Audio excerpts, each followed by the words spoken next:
Hello, everybody, and welcome to tonight's non-tasting. Tonight is actually kind of a Q&A and a discussion about my top 100.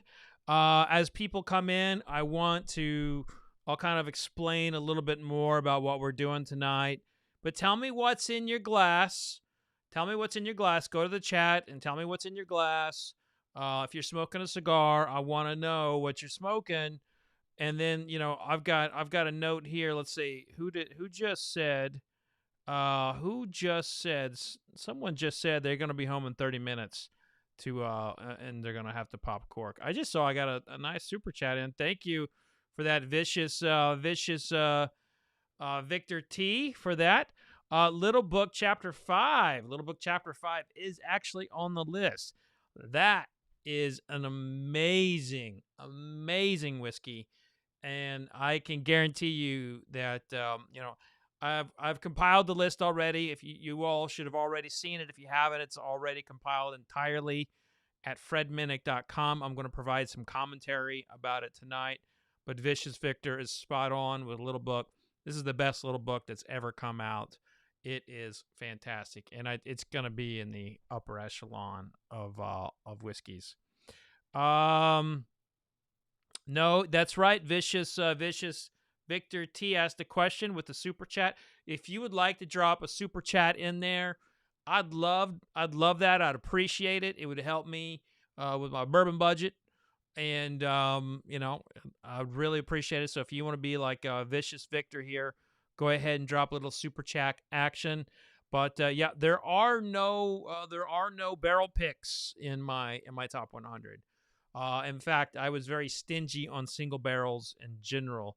One of the real more prominent single barrels is King of Kentucky, and it did not make the list. Reason being, if a single barrel made my list, it's because it has multiple single barrels that taste very similar, and so I had to find some consistency there.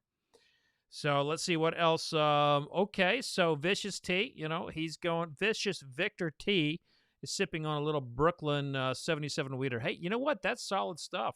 Ari is sipping on some old 55. Whiskey and Grillin' as having some old line port cask finish. Nice. That's a good one. The old line Madeira finish made my list. So it made my list. Another one that made my list was the OH Ingram River Aged. This is a product that was introduced to me this year. It's a source product that they're actually doing barges on the river.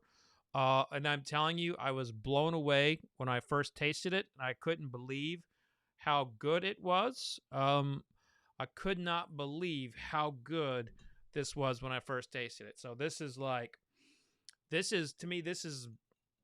exciting bourbon. I mean, it's going to finish pretty high up on my list. I don't know where it's going to go, but it's definitely on that.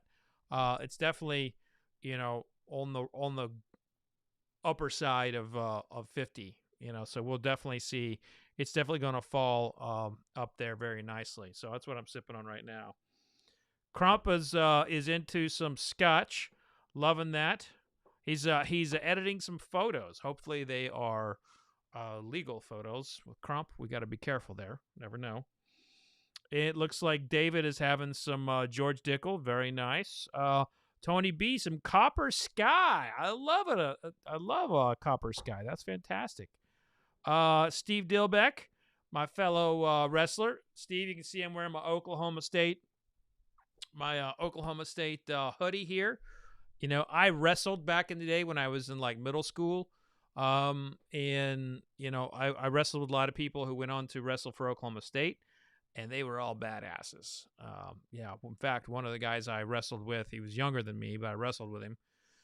His name is Johnny Hendricks. He went on to be like a UFC champion and like a national champion and a contender in the UFC. Just everywhere he went, he was awesome.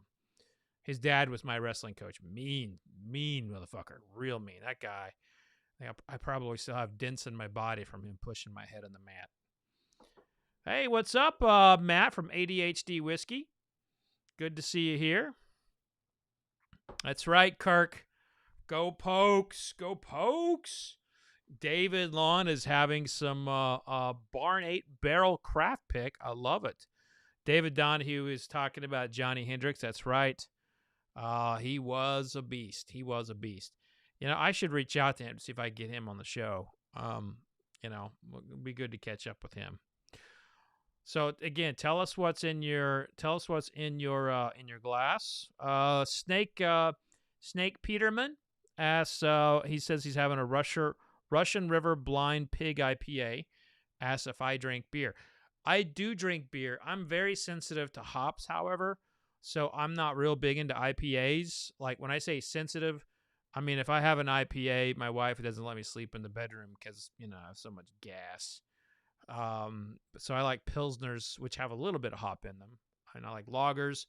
I love ports. I love stouts, but I tend to stay away from things that are real hoppy.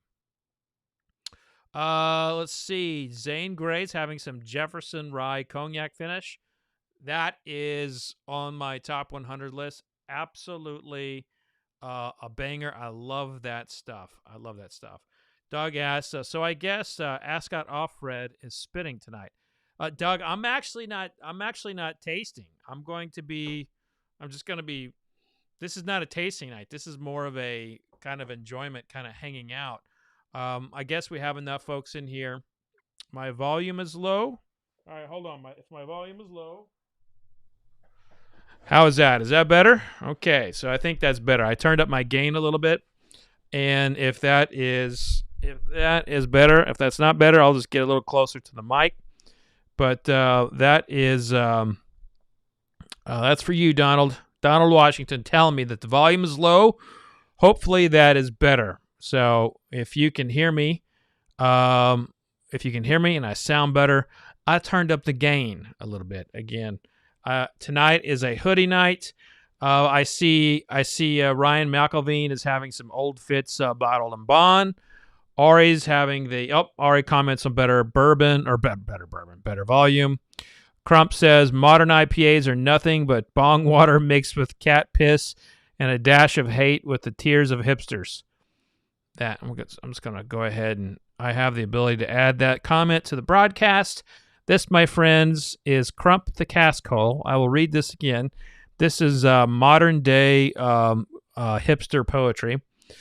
Crump the Cask Hole once said, modern IPAs are nothing but bong water mixed with cat piss, a dash of hate with the tears of a hipster. That's some funny shit right there. That was funny. So Biff Benson, my boy Biff, is having some Wilderness Trail High Rye right now. That is good. That is good. David Bird says, let's work on the lighting. Actually, the lighting, okay, all right. I can flip on a switch for you on the lighting. It does seem a little off, doesn't it? I do look like I'm kind of faded out here. I don't know which one's causing me to be faded out. But it is kind of massive on my head. Let me try something real quick. This is for David Bird, everybody.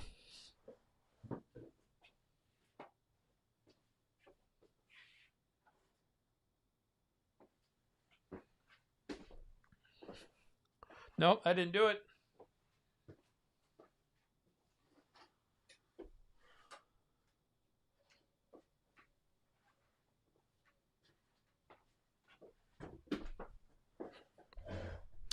Well, David, I don't think that did anything. I just think that I'm real shiny. Yeah, I'm a real shiny guy. So Robert's having some double oak. Having some double oak there. Christopher is having some Pursuit United Rye. Isn't that stuff great? That Pursuit United Rye is great. Absolutely delicious. Steve says, thank you for your efforts with the Kentucky Bourbon fundraiser. Absolutely. That is absolutely the truth there. We worked really hard on that. So y'all, I'm gonna go ahead and kind of jump into what tonight is kind of a little bit all about. First of all, thanks for being here. And as you all are kind of, trickling in, I will be more than I'll try to spot you and make some comments. First of all, if you can hit the like button for me, if you want to, if you can become a subscriber, that would help me a lot with this channel. I'm starting to get, I'm getting serious about YouTube. It's only taken me like a year and a half, but I'm getting serious about YouTube. And all YouTubers say, hit the like button, subscribe. But I'm on a mission. I'm on a mission. 2022, I want to hit 100,000 subscribers. I'm just going to throw it out there. And any help that you can help me to get there, I'd appreciate it. But that's my goal for 2022. I know I got a long way to go, but I have always been a goal-oriented person, and that's my goal for YouTube next year. So, also on the comments on the chat, I'm only going to be doing subscribers for chat, moving forward. Really, because in the past we've had some like real shenanigan kind of stuff, and we found like it's been kind of recommended to people like that's the best way to keep people out, who from chatting that have nothing to do with your channel or even the category. So we had some hate speech come in a couple times, and just like it's a good way to kind of keep that sort of stuff out of there. So I want to explain a little bit about what tonight is about. Tonight is a preview of the bourbons, ryes, blends of straights, wheat whiskeys, corn whiskeys, rye whiskeys that made my top 100. Now, my top 100 is not necessarily this tastes better than that. It is a combo of that, but I also want to reward things that just really wowed me,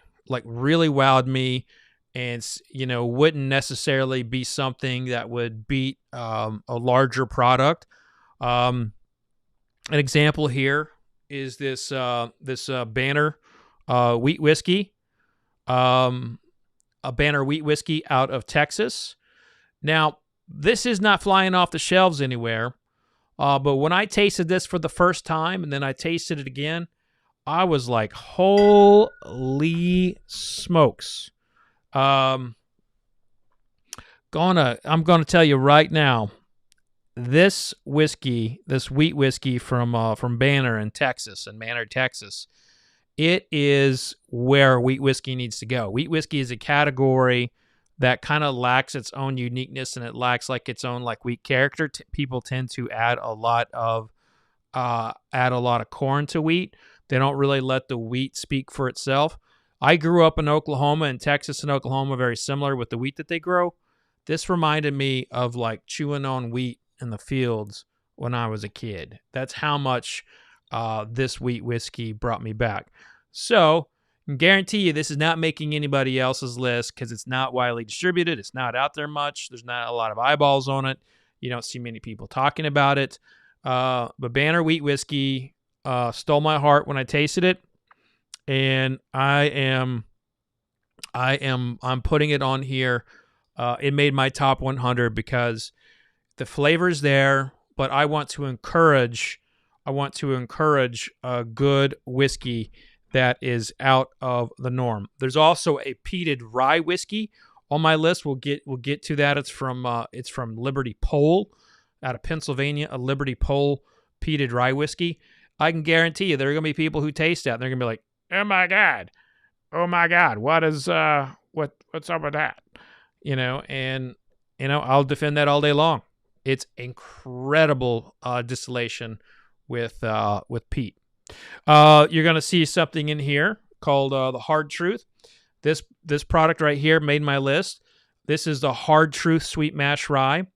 Now, one thing I want to point out, this is something that you never, ever, ever hear me boast about. When there is a whiskey producer, a new whiskey producer comes out, and they are batch one. So you take a look right underneath my finger. I'll try to get that in focus for you. It's going to be trying to get that in focus. There we go. You see that?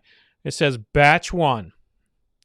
Never in my career has a new whiskey producer come out with a first batch of a product and it tasted like this. This is the best first batch of a new distillery I have ever tasted. I want to say that again. This is the best first batch of any new distillery I have ever tasted. See, when there's a new distillery, they got a lot of kinks to work out. The still has to get worked in. They got to figure out their barrel aging techniques. But these guys came out of the gate. They're doing sweet mashing with rye. With sweet mashing, they're not doing sour mashing. So they're not souring their mash. They're being very hygienic with their fermentation tanks. And the flavor in this was absolutely fantastic. It made my top 100 on flavor alone. But the fact that this was a first batch from the distillery jumps it ahead just a notch for me. So you're gonna see that on the list. Now, why has it taken me so long to get to this point? Why am I just now releasing these? In years past, I've released my whiskeys of the year in early December, definitely before Christmas.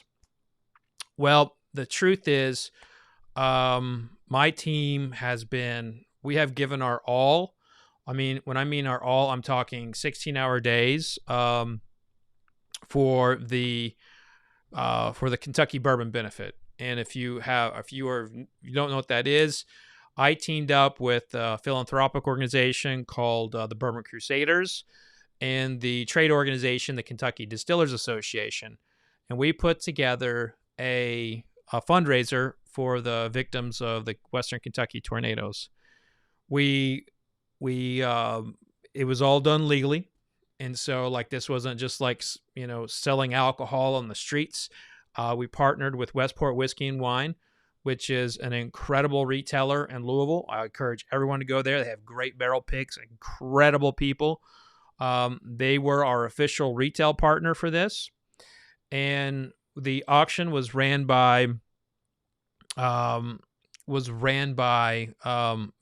Minnick, who's a really great auctioneer. And this happened December 21st, and we're still kind of fulfilling orders and making sure things are getting done. Overall, we raised $3.4 million. $3.4 million. Highlights of that were the Willet 19-year-old barrel pick that went for more than $400,000, and so forth. So what I did today was I published on fredminnick.com a list of bourbons, rye, whiskey, all different kinds of American whiskeys that made my top 100 list. Now, I have been ranking them. I have been tasting them. But I am going to actually reveal what those top 100 are, the rankings of them, on January 5th. Now, the reason being is we have not had the time to do it right. We have not had the time to produce something, to get things in motion. But my singling members, you shouldn't got a notification recently about coming to the live tasting. So that will be taking place on January 5th. January 5th.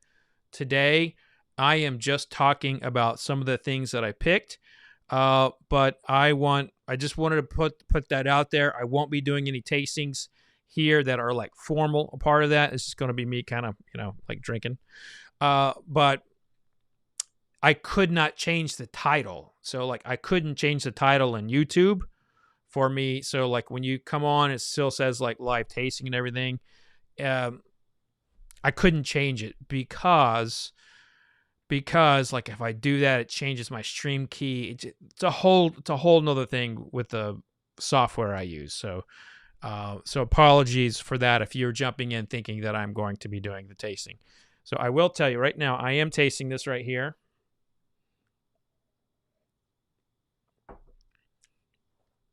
This Ingram River Aged Bourbon made my list.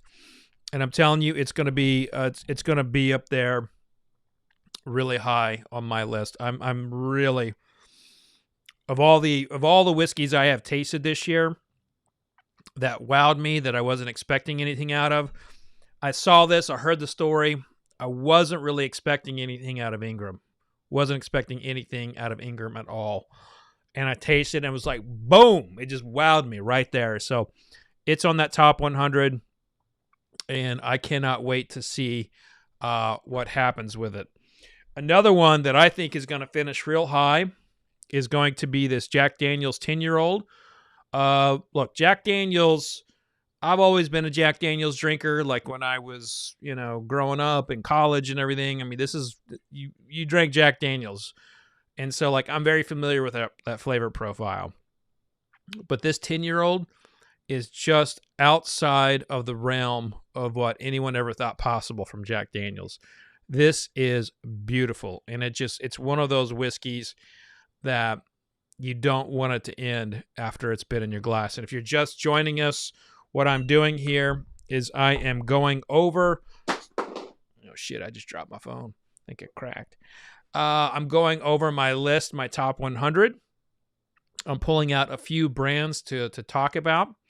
One that is a California bourbon. This is a Cutwater's Devil Share.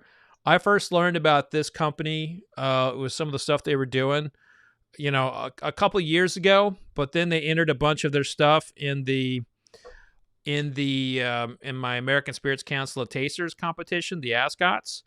And this right here really, really wowed me. And you just don't see a lot of high quality flavors coming out of places outside of like the Southeast. So I don't quite know where this one's going to finish quite yet. But the fact that it made my top 100 just goes to show you where they are kind of heading. There's people are asking, like, how do you get to use the some of the emojis? Now, when you become a member in the channel, you get to you can use like emojis and do some cool different little things. Here's one out of Tennessee. This is a Cascade Moon. This is a rye. This is a 13-year-old rye. Really, really, really good. Doug asked a question, do you think the name is a possible trademark issue? Well, there is that whole thing with, they have, Jim Beam has Devil's Cut, Cutwater has Devil's Share, and then there's Angel's Envy. I mean, I think Devil's Cut and Devil's Share I think it's probably quite a bit different, but I'm no big city lawyer, and I definitely am no trademark, expert, so I would say, I don't know. I do not know. Now, what I believe is my only corn whiskey on the list. I thought this was when I first tasted this, I think I was kind of medium about it. I put this in my glass again, like another time, like off camera kind of thing. And, I'll just break it down for you now. But I was really just excited about this.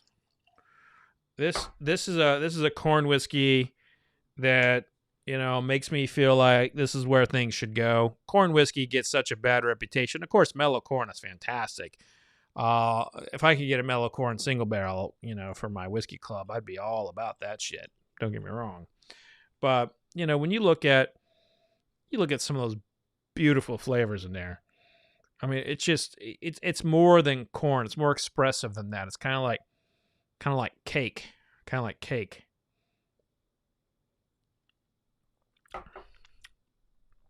Donald asked a question. Can you put those in the future show notes? What do you want me to put in the future show notes? Donald, help me out here. I'm lagging. I don't quite know what you're asking, but be very specific, Donald. What do you want me to put in show notes? Crump asks, since Jack did a 10-year-old and Makers has history of fucking with Jack, maybe we can finally convince them that Maker's Mark to age and release a 12-year-old. Yes, that's actually a really good idea. That's a really good idea. I should tweet at them and so, definitely give you credit for that. But that is absolutely on point. Yeah, Canada has some good corn whiskey. I don't have any Canadian whiskeys in my top 100 this year. I try to keep it specifically to the United States. So that's what we're looking at here. My list for, top 100. Now, one that you will see me taste a lot on my podcast, that's 291. This is one that I actually tasted with Jeff Arnett, the former master distiller of Jack Daniels, and we were tasting this, and we just kept like going on and on about some of the different flavors of it, and I was just absolutely mesmerized by it. Oh, Donald, absolutely. In fact, Donald, if you go to, I'm gonna put in the chat right now, Donald. So I'm gonna jump in here and I'm gonna go down that right there. That's the full list. That's my website, and that's the full list. So you can go there and you can go check that out. Now I'm gonna actually, after I get done kind of talking about some of these, I'm gonna jump into the website and I'm going to give a little bit more commentary. I want everybody to ask whatever questions they have. If you feel like I snubbed something, I want to hear about it. I want to talk about it. Someone on Instagram said that they felt I snubbed King of Kentucky. Look, the fact is King of Kentucky is a single barrel.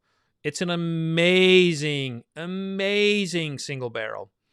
However, when it comes to single barrels, I had a very specific, guidance in my head, and that is like I'd have to taste another single barrel that came from them to make sure that it was consistent, if that makes any sense. So here I'm going to talk a little bit about E. Now, what this is a blend of wheat whiskey and malted barley. So a very unique blend. This is E 291E. Just open the door to like the Pacific Northwest. You got pine, cedar. And then there's like chocolate. I mean, this is so good. So good. I really, really enjoy the flavors on that one. Holy shit, I'm running out of glasses. I should have brought more glasses. I talked about some of the bandwidth of the people I work with, and I've been alone in my office for a week, and it's starting to show. I had to bring my 7-year-old, soon to turn 8, in to wash dishes, and yeah, it's getting rough in here. It's getting rough in here. I'm beginning to wonder if I'm going to make it. Allison, we miss you here in the office. We miss you. Yeah, 291. This is a product that in a blind tasting, with the panel, this can really hold up. It'll do really well in any kind of blind tasting. Look, I have never been shy about my love for Spirits of French Lick. Spirits of French Lick had 2 products make my list this year. This is William Dalton. William Dalton is a wheated bourbon.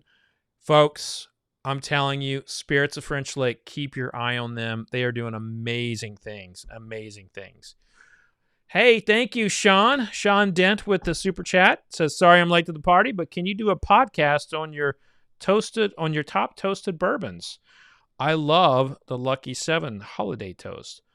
As a matter of fact, there's a toasted barrel that made my list that wasn't on my radar. It was called a Buzzard's Roost. It's called Buzzard's Roost. I happened to taste that out in the wild.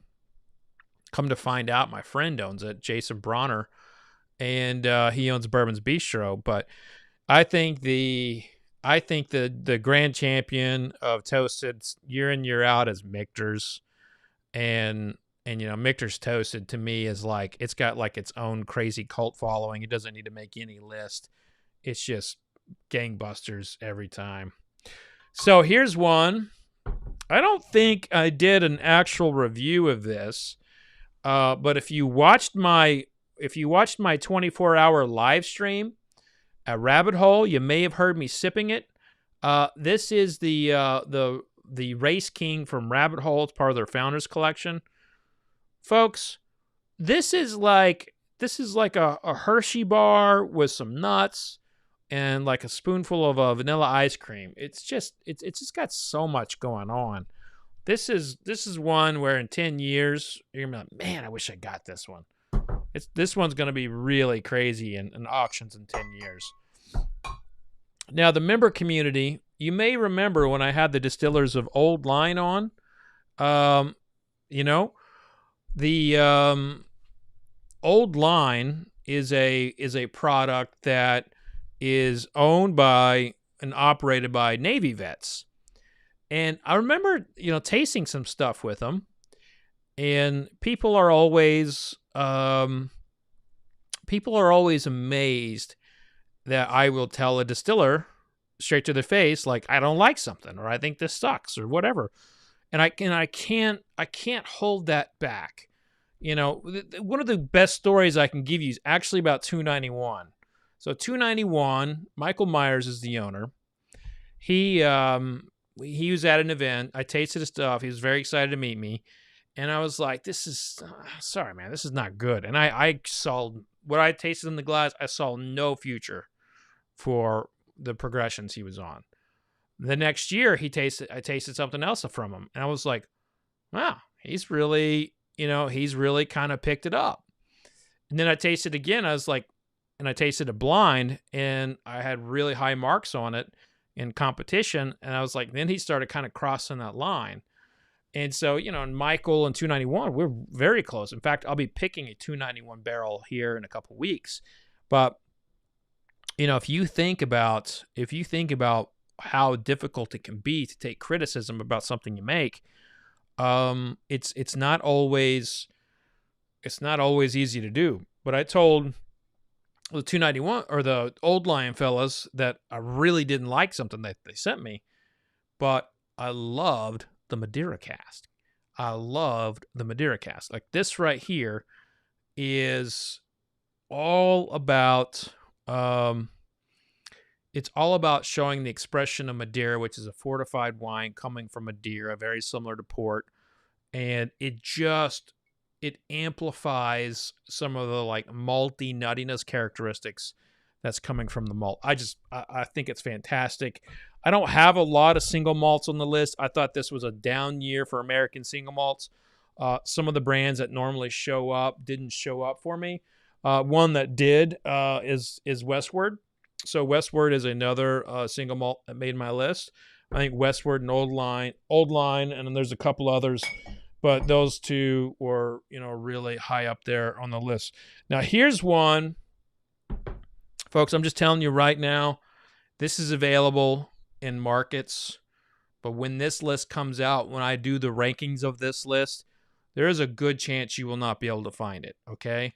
So the bottle I am about to show you, I'm just going to tell you right now, it is, I know it because I've tasted it blind in my own little things that I do that are not public, and it finishes at the top all the time.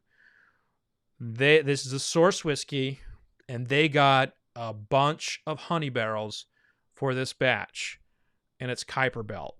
Kuiper Belt, you may have remembered me tasting this with Bailey Morgan on my podcast.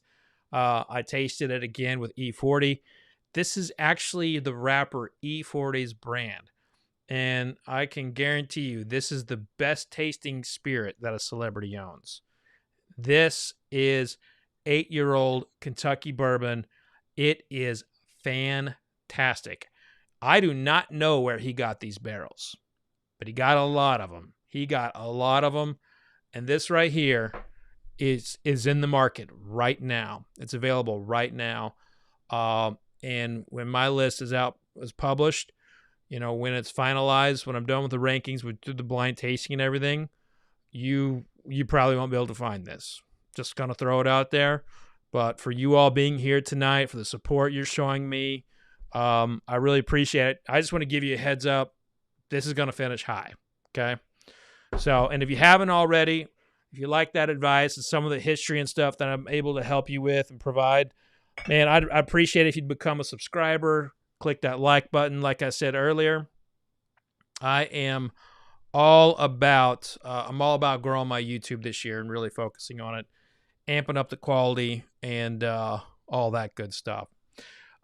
So let's see. I want to keep this train moving. I'm going to keep this train moving here. Horse Soldier. Horse Soldier is a brand that has made a lot of lists. I've been pretty low on them from a quality perspective on some of the things they put out, but I tasted their standard premium this year, and I thought this was better than some of the cask strength stuff that they were putting out. That's funny how that works, So this is actually one of their lesser expensive products. This one's clocking in just a little over it's 87 proof.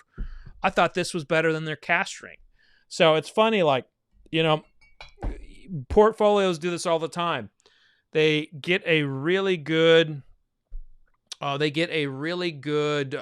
product, and they price something at a premium, and then they have something they think is going to be kind of a standard, and it's actually better, and they price it lower. So happens all the time. Now here's a product here that you all know them for barrel picks, but they've got their own line out now, and it's just a standard Nashville Barrel Company cask strength.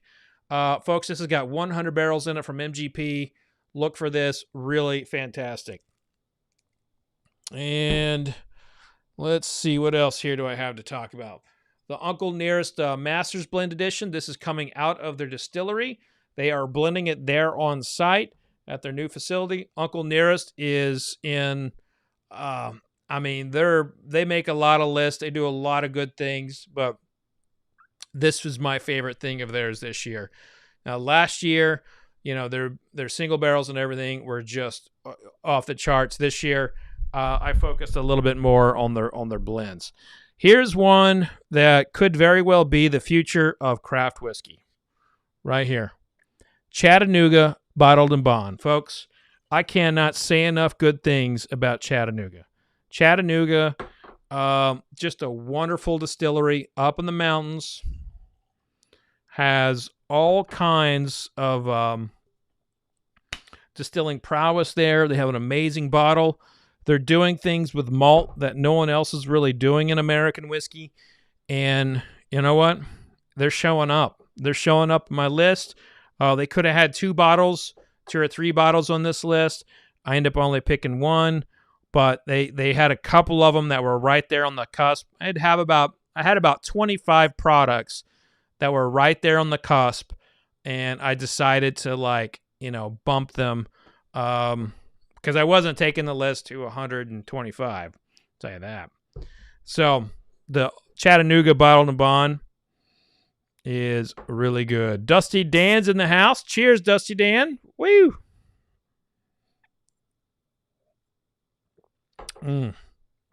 That's good. That is really good.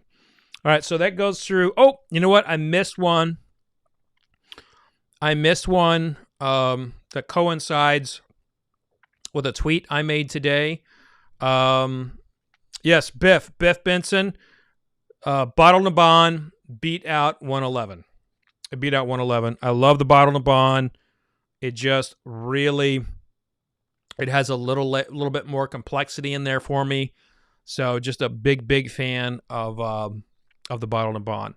So there's one more bottle on this desk that I want to talk about before I jump into the website to give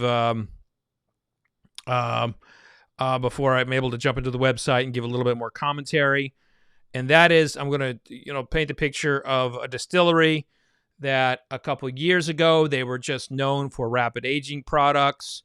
They were called Terrasentia. They then renamed themselves as O.Z. Tyler after a chemist who kind of invented this process. They started putting out products like O.Z. Tyler.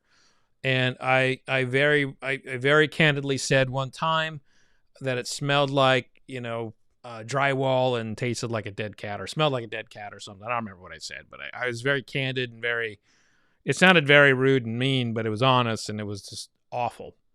Well, they scrapped their terracentia process and they just focused on distillation. They're in Owensboro. They have a great distiller there by the name of Jacob Call.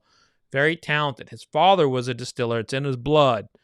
And they're on the cusp of starting to release some 5-year-old rye and bourbon.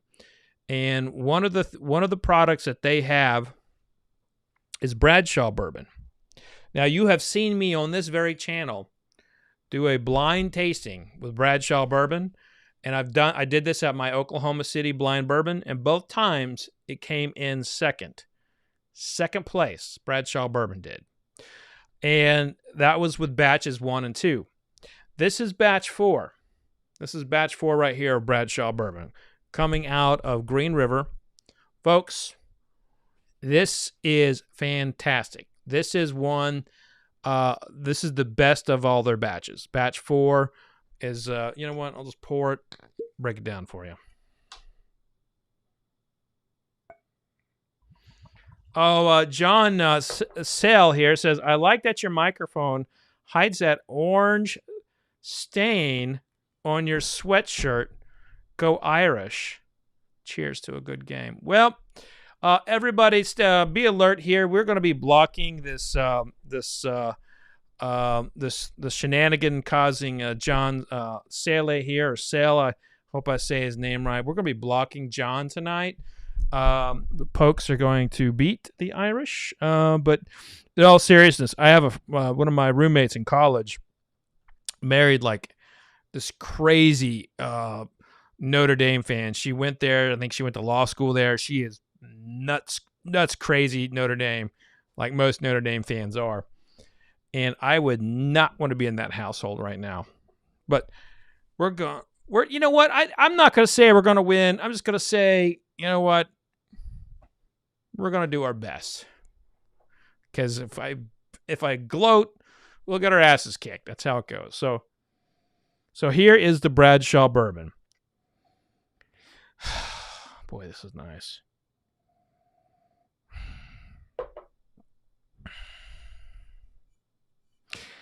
Yeah, this smells like maple syrup. A little fresh cut grass in there.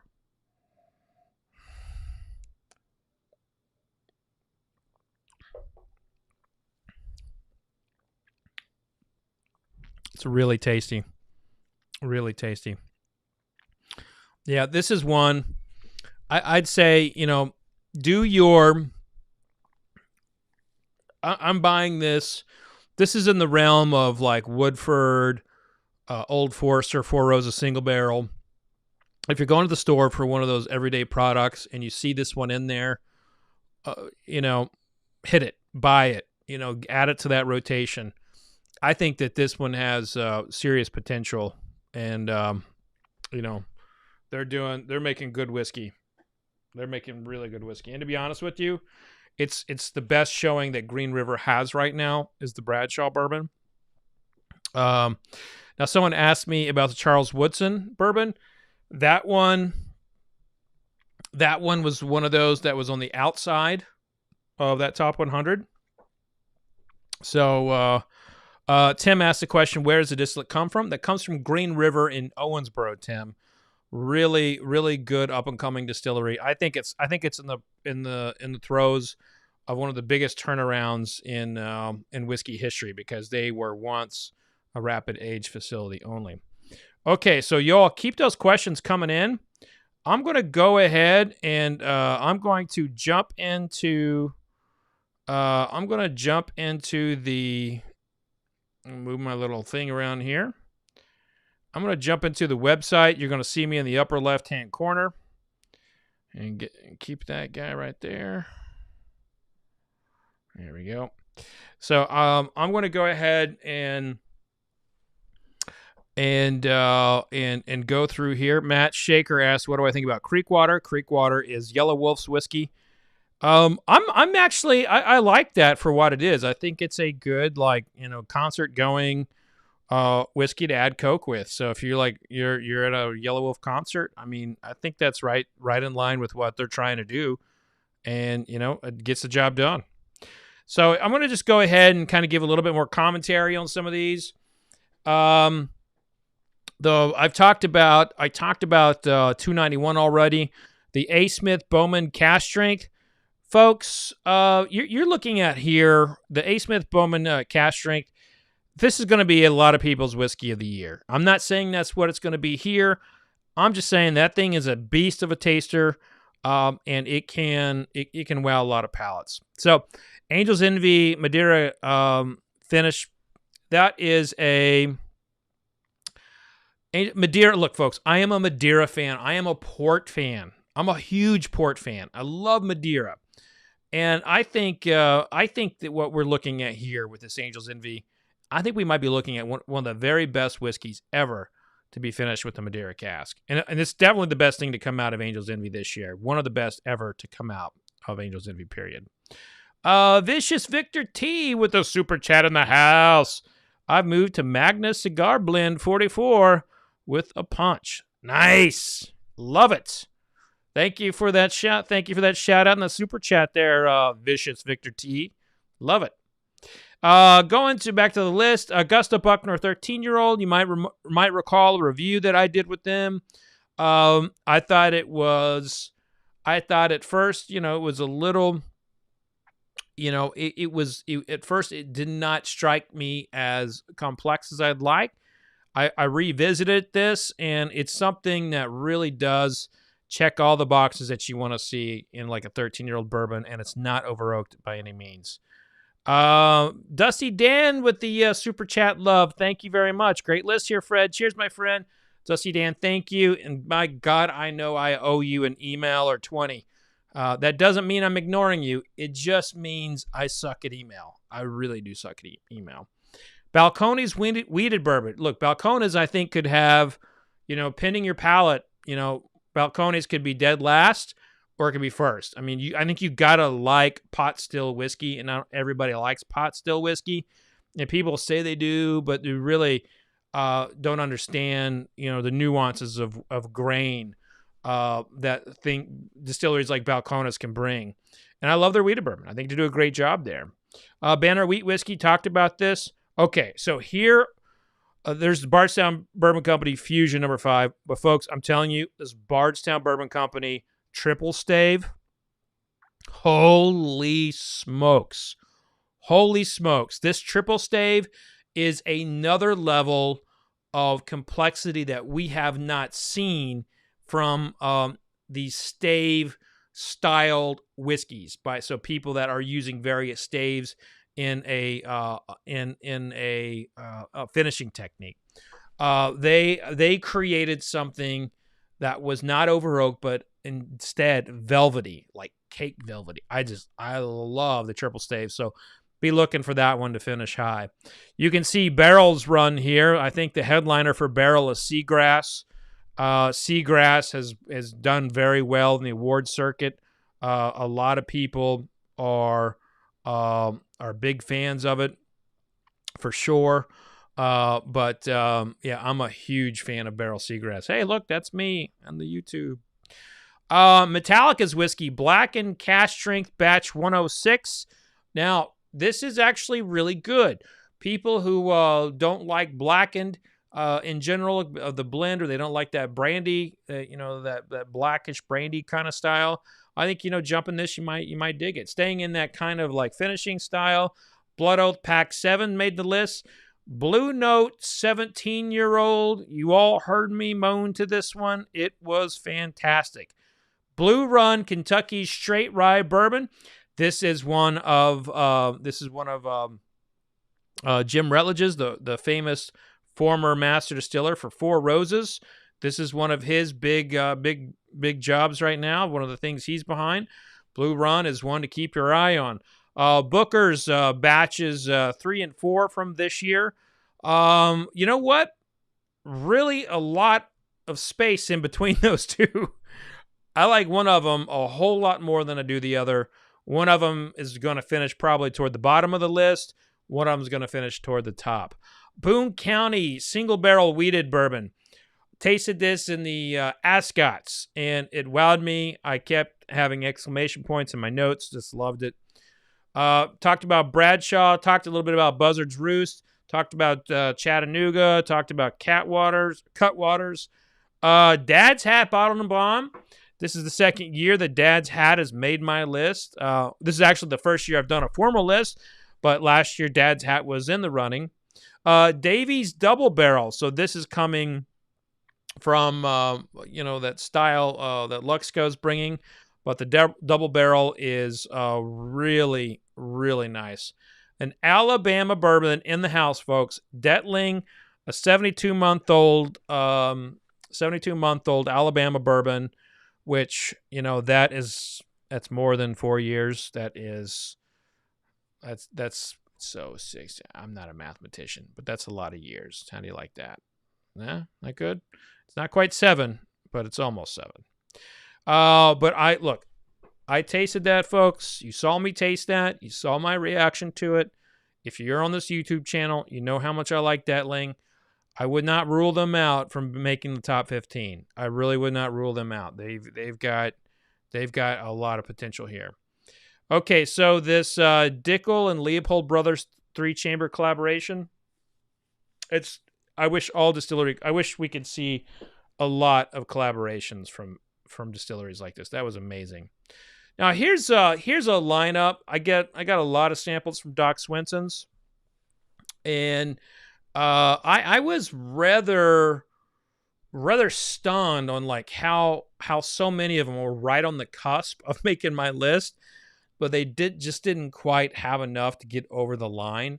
But this Alter Ego, it is good. It is absolutely good. You saw me react to Eagle Rare 17-year-old. That one's a beast. I was pretty low on Elijah Craig B521 when I first tasted it. I'm not going to say, I'm just going to be very candid with you. This doesn't go very far on my list. It's still toward the bottom, but it made it. I think overall this is going to be a very disappointing year for my palate when it comes to Elijah Craig. But there's still these whiskeys are still good enough to make the list. Fort Hamilton, which is a brand out of New York, made it the list with the double barrel. Fort Gate had 2 of them make it. The trilogy, that's the wrong name for this. So it's got collaboration trilogy. It should be bluegrass trilogy. Ruby Rye Batch 11. Both of these are going to be contenders. They're going to be right there in the thick of it. Four Roses Limited Edition Small Batch. You heard me kind of talk about it this year and how it's not as good as years past, but it's still a top 100 American whiskey. It's still fantastic. Garrison Brothers.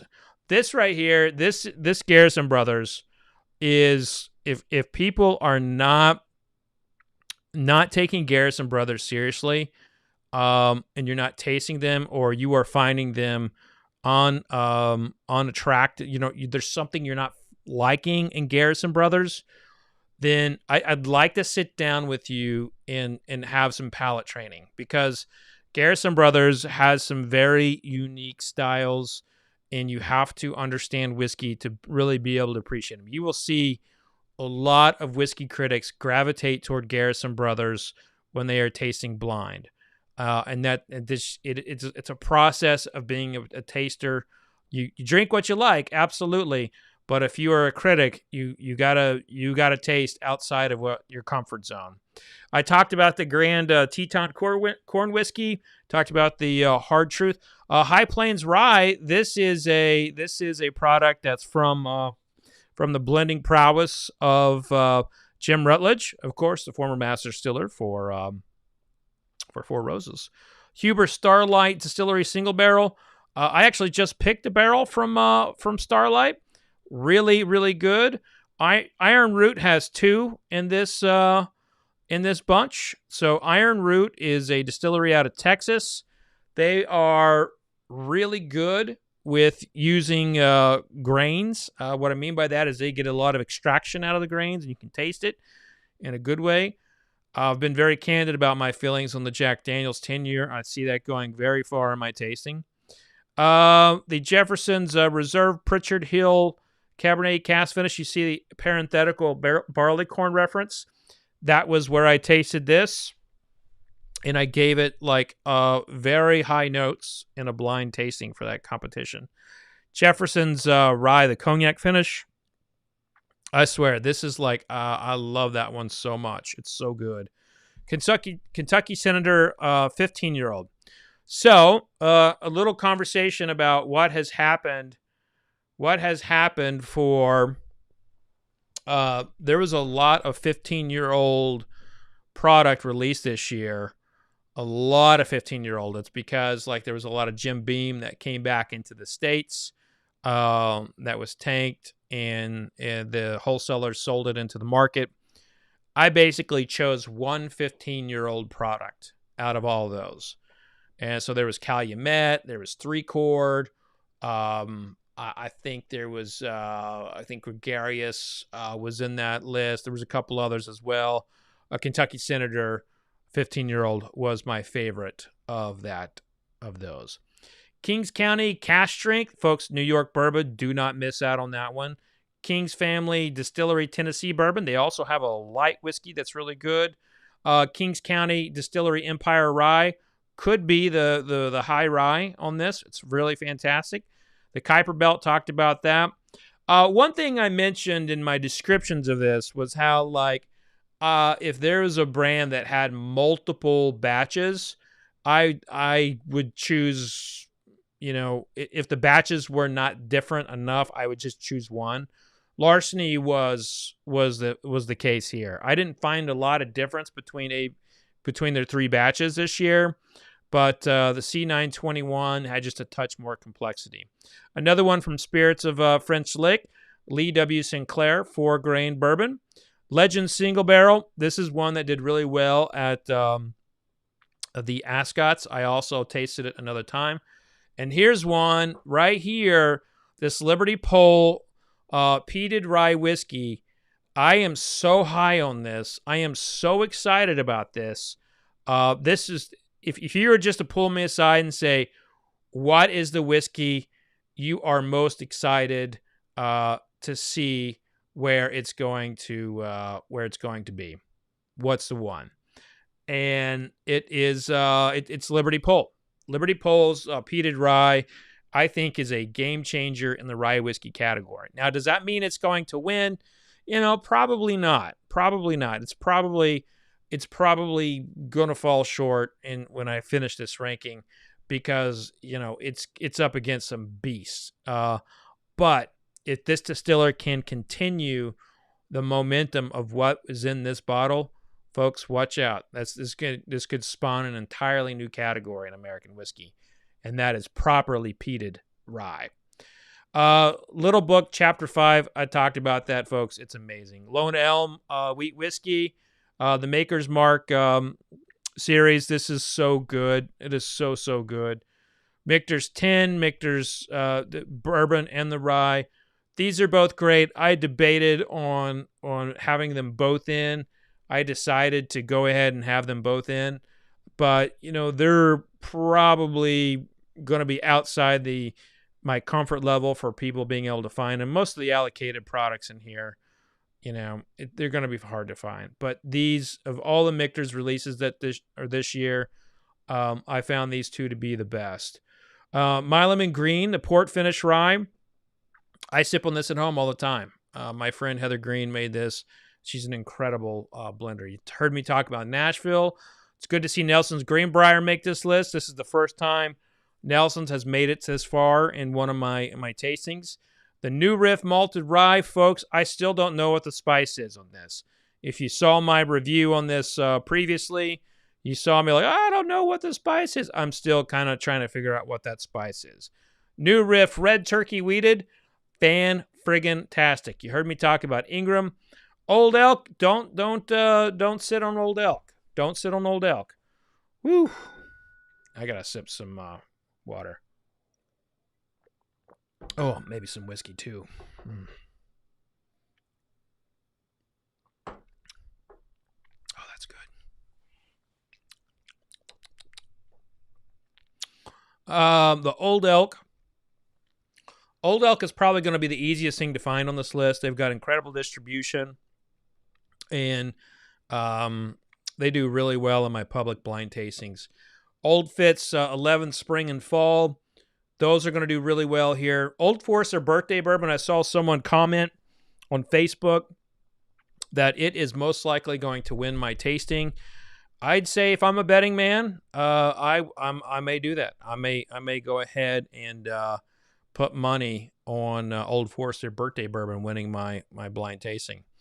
So here we go. Vicious Victor T says the bourbon and whiskey game in America that changed like barbecue and America has changed. I think that's a statement. I think that's a pretty solid statement. I think that is. Yeah. We have definitely seen a lot of changes all around. Parker's Wheat Whiskey.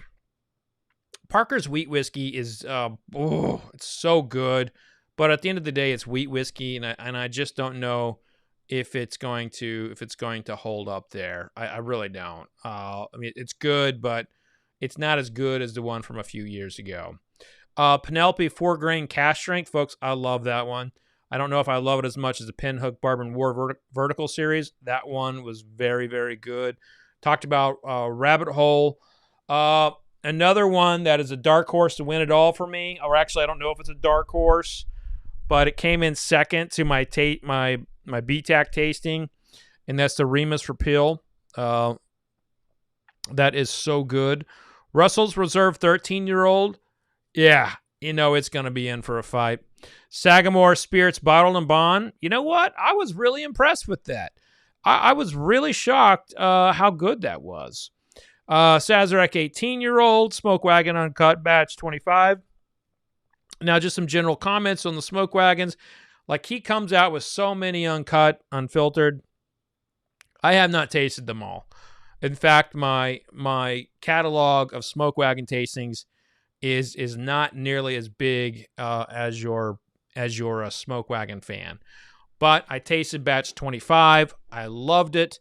I am going to be trying to include more Smoke Wagons in my tastings, but Batch 25 I loved. Smooth Ambler, Old Scout, 5-year-old, folks. If you see that in the store, just grab it. It's delicious. Spirit Works Distillery Straight Rye, good. They also have a very good wheat whiskey. You know about my William Dalton love, St. Augustine Port Finish Bourbon, fantastic. Stag Junior Batch 16. Watch out, that one's a contender. Sweeten's Cove. That's right, Sweeten's Cove, the one that Marianne Eves put together. It's the collaboration with Peyton Manning and Erotic. And, I have been vocal about how I wish it was less expensive. But if we take, I did not, as I put in my blog post, I did not put into consideration price. This is not, this list does not consider price or availability. There's only a few products that I did not include for consideration, but this one has enough availability that if if the money is not an issue, I actually do like the flavor quality and everything of Sweeten's Cove, especially their second batch. I thought their second batch was outstanding. Thomas Handy Rye, the 3-chamber rye from Leopold Brothers. Uncle Nearest Masters Blend, I talked about that. Virginia Distilleries, Courage and Conviction, Westland Pete, Westward Cask Strength Single Malt, Whiskey Acres Blue Popcorn, Whiskey Acres Maple Syrup Barrel Finish, Wild Turkeys 1. Oh, Masters Keep 1. I love that one. Wilderness Trail Bottle and Bond, William LaRue Weller. I'll just tease it a little bit, but William LaRue Weller, has not been the typical William LaRue Weller. So I don't think it's going to do as well as we've seen in years past. Woodinville Sherry Finished Bourbon and Yellowstone Armagnac Finish. That's it. And you can tune in January 5th. That will be when I do my Whiskey of the Year tasting.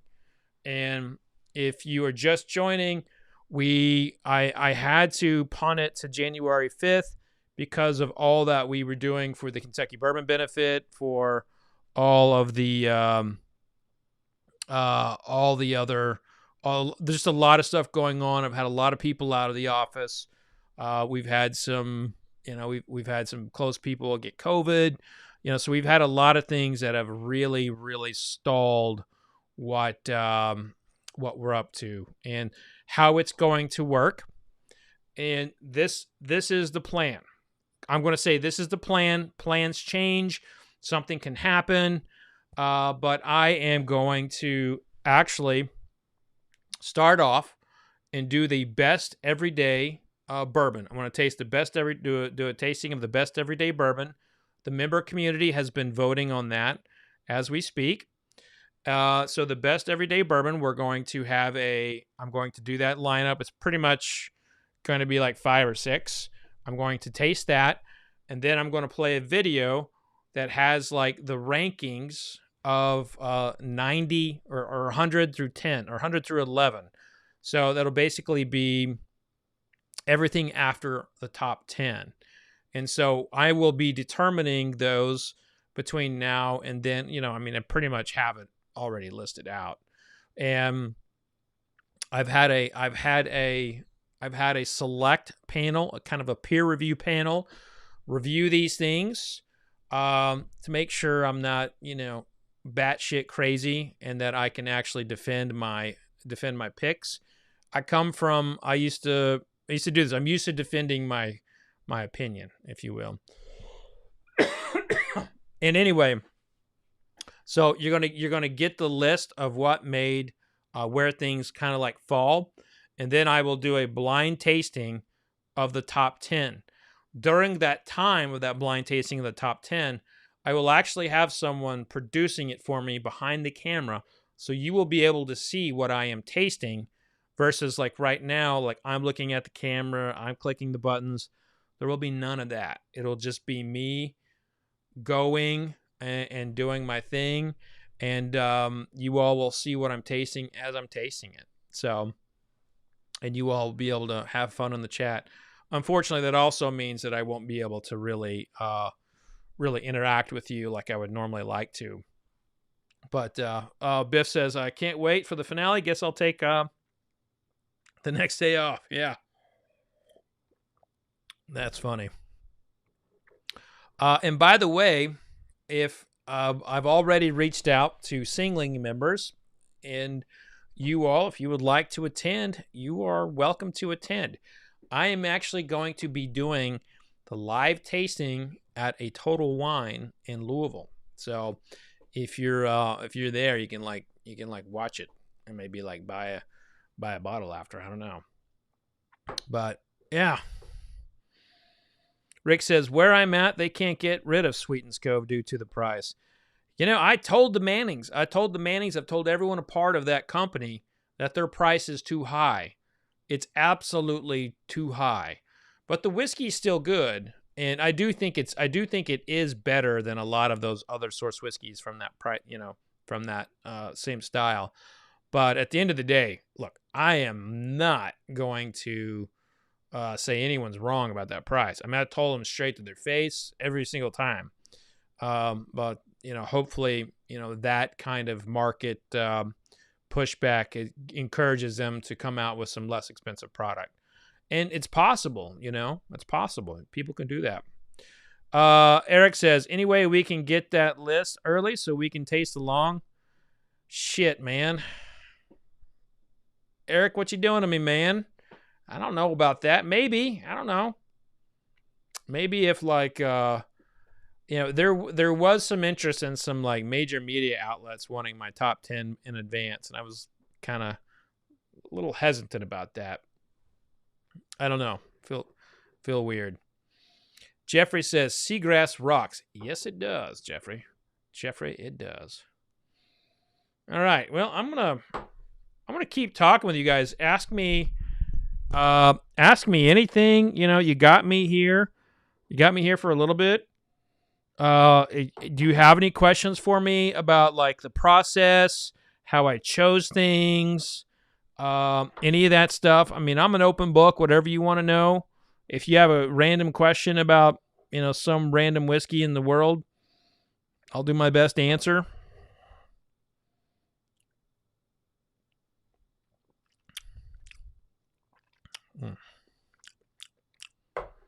What do I want to sip now? I don't want that anymore.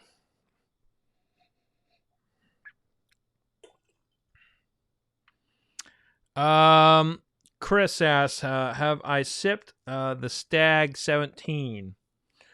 So 16 was my favorite.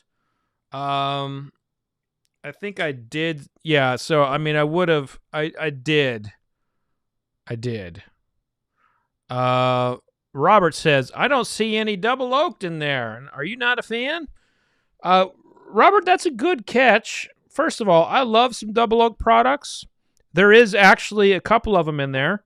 There's a double barrel from Davies, and then there is a double barrel from Fort Hamilton. They're just called different things. Now, the whole thing about double is does a double barrel, so everything had, the things that are on this list came out this year.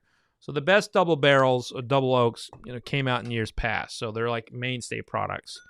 So if you read the blog post and how it describes what I chose for the year, yeah, you will see like how I chose things. I hope that helps you. I'm trying to talk to you while I was pouring me some whiskey, so not so good at that. Ari says, if I wanted to get your insight while I build a bourbon app, would I ping you on LinkedIn or for a nominal fee, could you contact me through my agent? Well, yes, you could, Ari. Yeah, hit me up, man. Actually, the best way to get a hold of me, I fucking hate LinkedIn. Just hit me up on fredminnick.com. Click the contact button.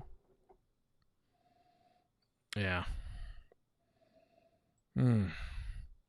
John Gresham. Fred, do you think... Oh, hold on. I got so many comments there. I lost John. John, where'd you go, John? John Gresham. Do you think the old soul is heading in the right direction with their bourbon? They're a blend. They're doing blends from their stuff, and I mean, they were on the outside looking in, so I don't think there's anything wrong there. They're just not there yet. And they did have one of those 15-year-old products, but anybody who is sourcing, you're only as good as the product that you can get, unless you can do something different. What Smoke Wagon is doing is very different than everybody else because they're buying still time. So they're doing contract distillation. People who are just buying barrels, you're at the mercy of the quality of the barrels. And that's all there is to it. Czar S, any opinions on Arizona whiskey distilleries? Who is on the right track for the bourbon? I have to say, I'll have to spend more time with them, but from what I've tasted, just has not been there for me. Let's see here. Bourbon Jeeper. What's up, Bourbon Jeeper? What do you think? What do you want to see from bourbon producers next year? I keep thinking that they don't listen to us, but every year they seem to adapt and change. Like 15 years ago, I mean, it was all you could do to get a freaking mash bill. Now they put it right on the label. What would I like to see? Honestly, I think I think the trend of barrel strength whiskey has been really bad because there's been a lot of barrel strength whiskey straight out of the barrel that your average person can't taste some of the flaws in there. They can't taste like mildew or turpentine or things like that because the alcohol flavor is so intense. I would like to see a return of 107 proof, which is a really good proof. I'd also like to see, more distilleries go to lower barrel entry proof, which Michter's is 103. Wilderness Trails at between 107 and 110. You've got Maker's Mark at 110. So I'd like to see a lot more of that. Yeah. Fritz asked a question, how much MGP is on the list? Fritz, there is one MGP outright product in the Remus Repeal. However, from a source perspective, that number is going to be pretty high. I'd have to go through and actually like do the checking. Old Humble Distilling. I absolutely hate the barrel strength trends. See, I mean, that's somebody who gets it. That's, when people says, I got to have cask strength, I got to have barrel strength, you're just telling me that you don't enjoy complexity. You just want in your face, knock your mama socks off whiskey, and that's, I mean, I've been accused of that from time to time, but I think whiskeys that are cask strength can be amazing, and I like really good cask strength whiskey, and that way the consumer can manipulate it to how they like. But the problem is, you have distillers who are putting out whiskey that's cask strength just because that's a trend, and it's flawed. You can tell flaws when you add water to it. You add water to it, and you taste things like wood chips, or you taste things like mildewy, or it smells mildewy, or like something stale in a car. I think it's dangerous. It's dangerous for the whiskey palate. That's all I'm saying.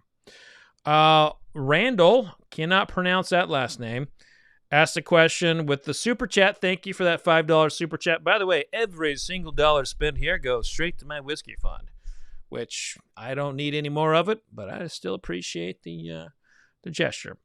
But Randall asked a question. Fred, what do you think about making allocated whiskeys only at 200 or 375 so more people can try them? I love that. I did a video about that earlier this year. I think it would be amazing if some of these brands would dedicate half of those allocated products to 200 or 375s, or even doing kits. I just, there's not enough good ideas coming around to how to handle allocated products. The fact is, the distilleries that have to deal with allocated products, all they do is get a bunch of people yelling at them all the time. They're always yelling, and people are always yelling and wanting more and wanting this. So the distillers are always reactive. They're always reactive. And the only way that they can seem in their own head with their own logic, make good decisions is take care of the people who are spending more money with your company. That's how they do it. It's top line allocation. And it turns into madness. And it turns into forgetting the people who brought you to the dance and stuff like that. It's messy.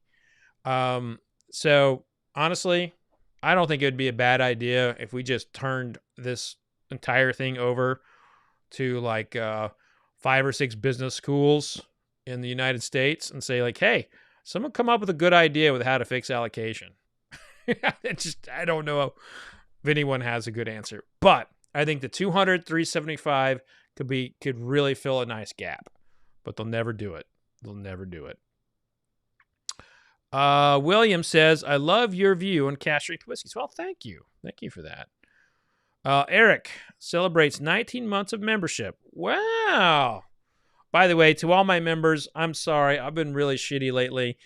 I'm going to be moving to Patreon eventually, but YouTube membership is one of the goals for this month was to get my Patreon stuff built, but YouTube membership is very difficult. It's very, very difficult. But anyway, there's been a lot of tater drama recently at the Heaven Hill Distillery. Have you heard if the 2022 distribution laws will make Old Fitzgerald more available or allocated bottles? That I don't know, but the 2022 distribution laws are definitely going to change a lot of things, to include barrel picks. Right now, barrel picks are, if a certain law doesn't get passed by April 15th, barrel picks in the Commonwealth of Kentucky are going to go away. The state has requested that the laws get written to be more compliant to how they see fit. The federal code needs to be. So if you were part of Repeal Day Expo, you would have seen that, and it's a big mess. Scott says, how can we get through to people to stop buying on secondary? It's ruining much of the bourbon availability and culture. Scott, going back to that, that thing, I don't have the right answer for you, but I know this, that today's secondary is dirty in a lot of ways. Today's secondary is dirty. The secondary from 5 years ago, that was the community, and it just, Facebook took down the secondary, and it just, it made it worse, in my opinion. And now what you have is all these, every time I do an Instagram post, someone's in there talking about, like, hey, I got that bottle. You want to buy my bottle? And I have people messaging me all the time, like, hey, people messaging me like, hey, is this guy on Instagram selling bourbon? Can I trust him? I'm like, no, don't fucking buy from someone on Instagram you don't know. Is that how you do it? But I just don't know if there's a healthy way to fix this problem. I really don't. And it's broken, but we're also in a very small pocket of bubble that nobody outside of bourbon gives two shits about us. Go tell your preacher about this story, and if they don't like bourbon, then they're just going to laugh at you. Tell a senator or someone like that. If they don't like bourbon or not in the culture, they're just going to laugh at you. It's amazing, how big of a deal we think something is, and then you talk to someone who's not in our little bubble, and they laugh. So I'm like, why are you making fun of bourbon, man? That's our people. Why are you doing it?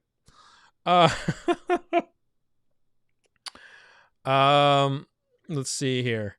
Jima C. Cal says, at some point the bourbon will burst, and it will probably take down some of the companies, and it will be sad. Man, I don't know. I just don't know if that bubble's popping anytime soon. I really don't. I thought for sure. Look, I'll eat some crow here. I'm glad I was wrong. But I thought for sure that the tariffs on American whiskey was going to kill it. And it did. It hurt. It hurt a few brands. But for the most part, everybody, transitioned to domestic efforts. And it just showed how much people really wanted to drink bourbon in the States. Back to Old Humble. Fixing the secondary market would mean distilleries raising their price to capture an aftermarket price. And we've seen that. Michter's and Whistlepig have done just that. And didn't do anything. People just pay more. And remember, too, the secondary market is real-time data. And a lot of it is just people trying to get things that they can't get in their state. You got to remember that here. It's like the secondary is a symptom of a greater issue. And so I think that's always important to remember, is that we are in a system that keeps somebody in North Dakota from getting a bottle they want, or someone in Louisville from getting bypassed to get a bottle they want because a brand is trying to focus on San Francisco. So at the end of the day, these are decisions distilleries are making, and, they're gambling. They're gambling. Okay. All right, let's see what any other questions we got in here. I'm liking it. Let's keep this rapid fire stuff going.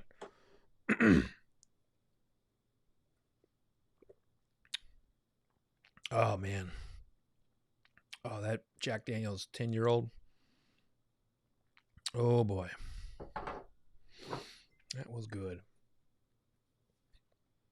Bourbon Jeeper. Maybe Amazon can fix it.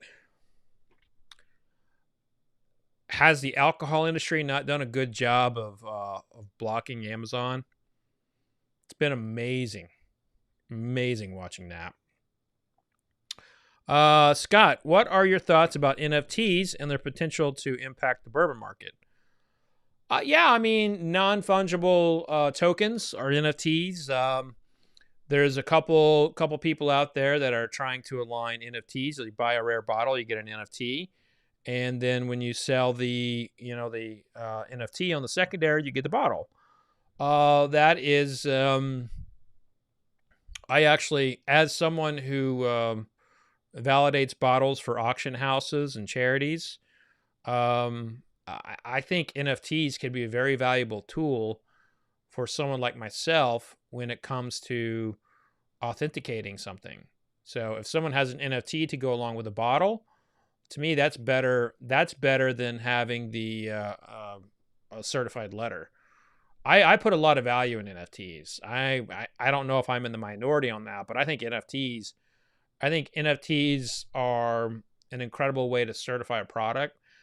I also, little teaser, I've got a couple NFTs myself I've been working on for a year with a really prominent NFT artist out of Europe. It's beautiful art. I'm just telling you right now, and it tells the story of bourbon, and I cannot wait for this to hit. And to be honest with you, I'm like impatient about it at this point. I'm like, where is it? I want to see it.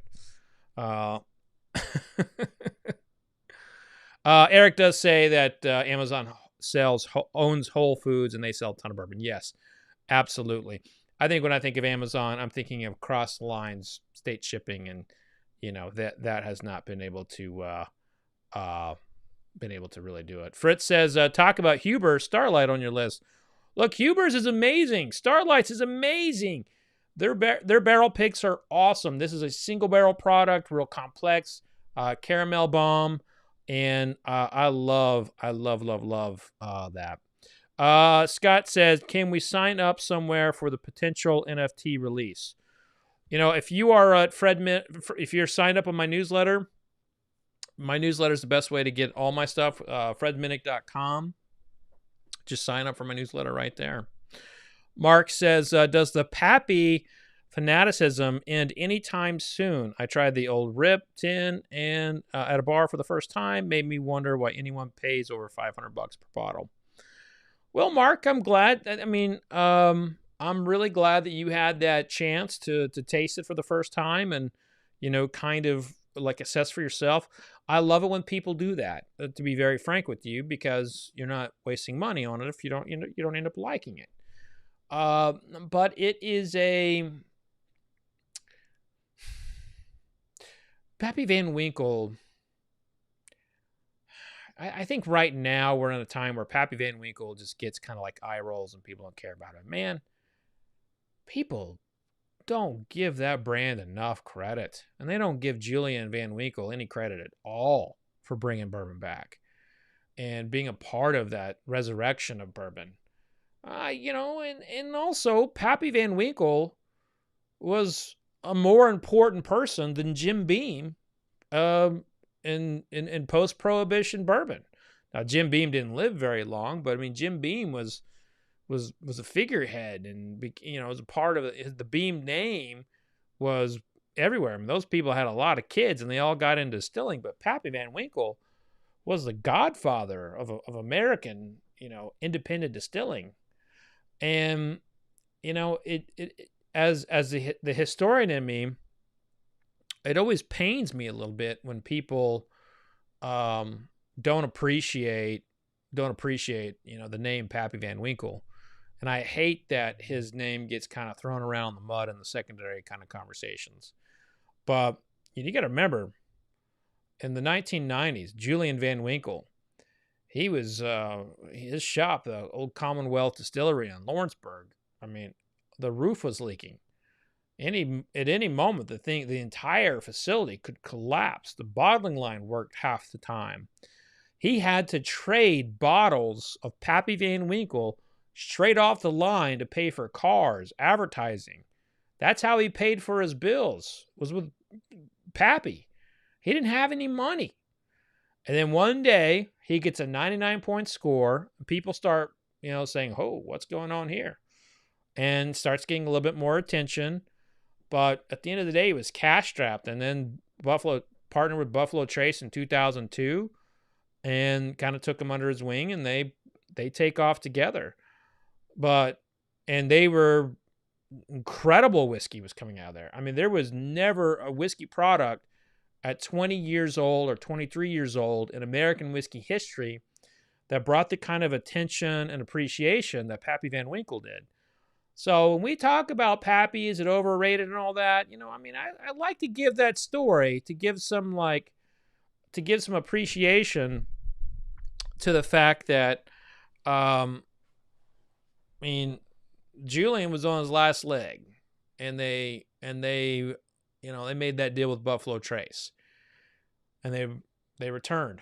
You know, so between like 99 and 2002 was when, you know, Pappy was like this, then it went up here like that.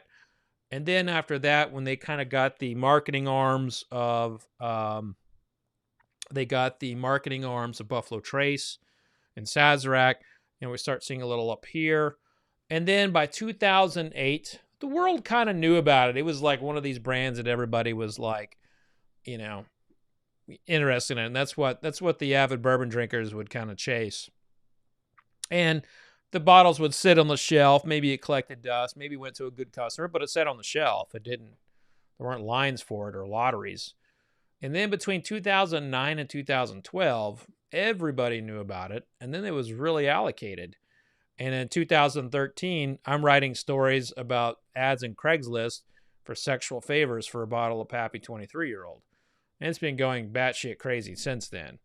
But, you know, the whiskey's good. It's in the hands of, it gets in the hands of famous people. And, you know, that pushes it. But the bottom line is the whiskey has traditionally been the best or one of the best on the market.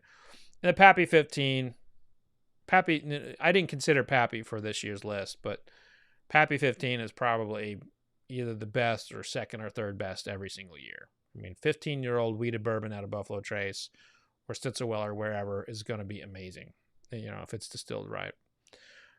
Anyway, sorry, I got a little bit off on a tangent there. Eric says, without Pappy Van Winkle, I wouldn't be living in Kentucky. Dream running up and down the bourbon trail every day. He's the Michael Jordan of bourbon. Well, you know, he was the man. You know, he was very important. Scott says, of your top 100, how many would you estimate are in the under 30 range? Is it predominated or more higher costs? I actually think the majority of them in this are probably between 30 and 60. There is going to be some that are higher, but yeah, there's definitely some on that on the 30 side. And remember, I have a lot of craft bourbons in here too. I have a lot of craft whiskeys in here. And like this right here, no one's looking at this.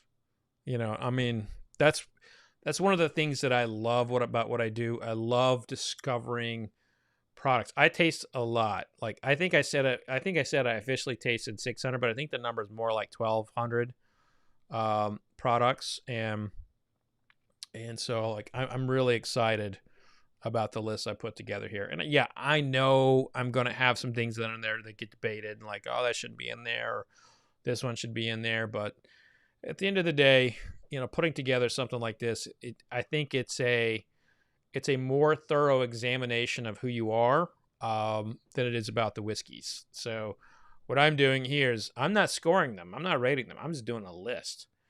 And it's my ranking. You know, it's kind of like the AP top 25 and that kind of thing. So really, really cool. Ryan Malkovine, I love that you have made this list a whiskey list. There are so many great spirits produced in the United States. What are your thoughts on bourbon in its purest form versus barrel finish, etc., etc.? Well, shit, I need a whiskey to answer that one. That's a freaking loaded question there, Ryan. Good Lord. All right, so what am I going to drink? I think, you know, hell, I'll stay with this here. So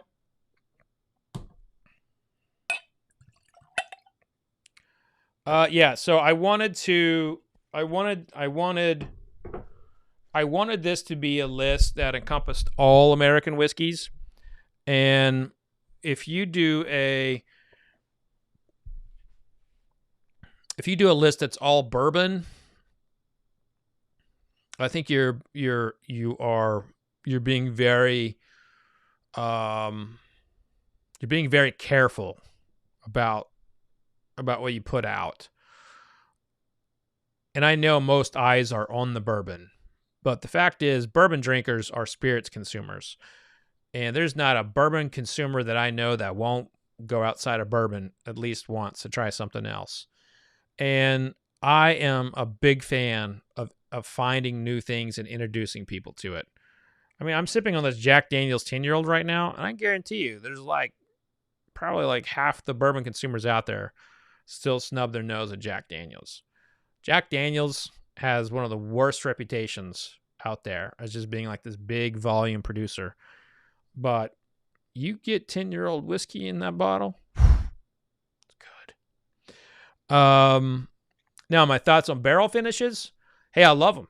I love them. What I don't like is the labeling and the lack of regulations on barrel finishes.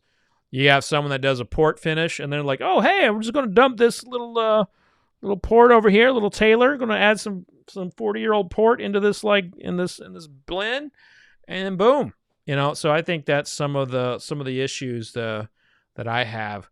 By the way, Johnny's like profile pic there. Just kind of was like, oh, what's Johnny doing here? You all take a look at Johnny Fish's profile pic there. What do you think that is? I think I don't think it's what I think it is, but I don't know. It's a little crazy. But all right, so I'll answer his questions. Have you tried the 138.8 proof Hirsch? Opinions. 138.8 proof. Have I had that one? I don't think I've had that Hirsch this year. Don't think I've had that Hirsch this year, Johnny. I'll take a look at it. But the Hirsch I did have, I've freaking hated. Might be the worst, one of the worst things I tasted all year, to be honest with you. The 6-year-old, did not like that. Scott, have you thought about branching out to Scotch and or Irish whiskey? In other words, do you think you might get tired, worn out about American whiskey someday? I do a lot in Scotch and Irish whiskey, and early in my career, I did a lot in other types of spirits. But when I kind of found my groove in bourbon, I just stayed with bourbon, and I still put my efforts into it, but you all have to remember, I mean, I'm a husband, I'm a father of 2 little kids, and all those other places, in order for me to do what I'm doing in bourbon, I need to spend a lot of time there. And I have all the phone conversations in the world with them, and I can go there and look, I understand it, and I know the flavor profiles, and I've tasted them all. I mean, I've got 80-year-old Glenlivet sitting on my shelf to taste right now.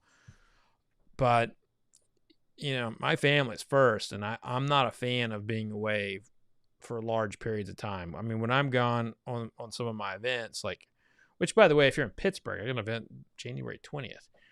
Go check that out. When I'm away on my events, man, it's like eats me inside. I hate being away from them. Yeah. Michael says, what thoughts on cognac and Armagnac? I'm drinking some Armagnac right now. Hey, you know what? I got some good Armagnac in here. Oh, yeah. That's a good idea. I'll get on this next. I love me some Armagnac. I love Armagnac. Of course, Armagnac single distilled most of the time. It really lets the grapes kind of speak for themselves. I think it's it's my second favorite brandy. My favorite brandy is Calvados, which is made in Normandy out of apples. Love Calvados. CMD, what do I think about the Nulu brand? Nulu's got a really interesting business model. They really in tight with the clubs. People like going there and doing stuff. Yeah, I think they're great. They're doing really great. But definitely keep those questions coming in. I think I'm gonna pour some of that Armagnac My friend here, Michael, got me thinking about some Armagnac. I want to get into that.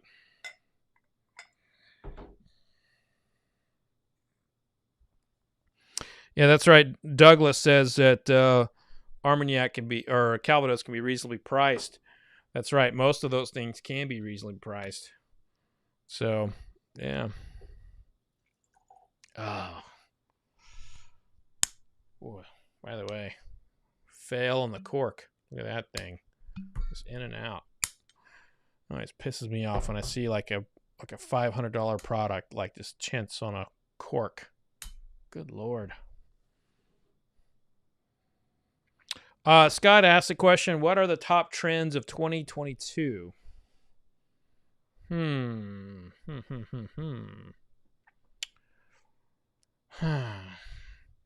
think you're going to see a lot more American agave spirits. You're seeing it a little bit, but I think there's just so much explosion in agave in the United States. You're going to see more people tap into that, and they don't have the same regulations as tequila. So I think you're going to see a lot more of that.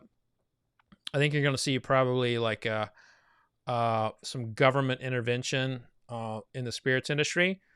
The White House has been looking into the spirits industry in terms of like how they operate. So there's been some like government oversight committees inside the distribution and distillery games, and so I don't know if it's going to take a step back, but I think there's a very good chance you're going to see some significant government intervention with spirits. So that was a couple. Tharley87, Fred, I got my hands on the Wild Turkey Master's Keep.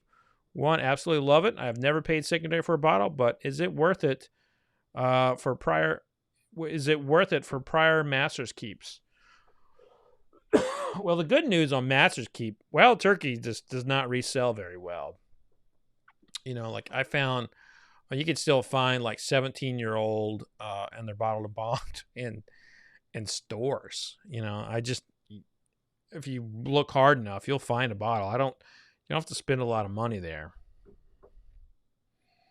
Oh man, I'm getting up in here in this Labad.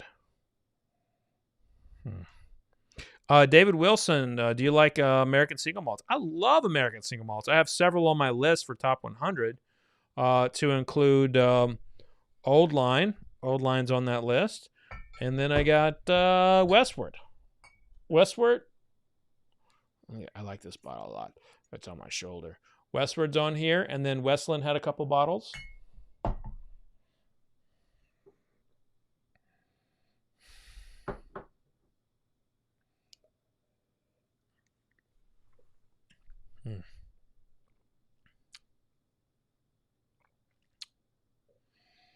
That's good. So we're coming up on 2 hours. It's been a while since I've had one of these, huh? It's been a while. CMD, who are some of the more knowledgeable guests you have interviewed this year? Who are some of the more knowledgeable guests I have interviewed? Huh. I think last year I had a ton of knowledgeable guests.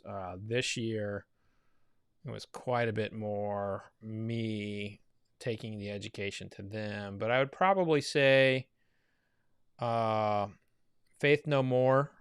Faith No More's what's his name? Hold on. I gotta Google his name. I'm fucking having a Faith No More.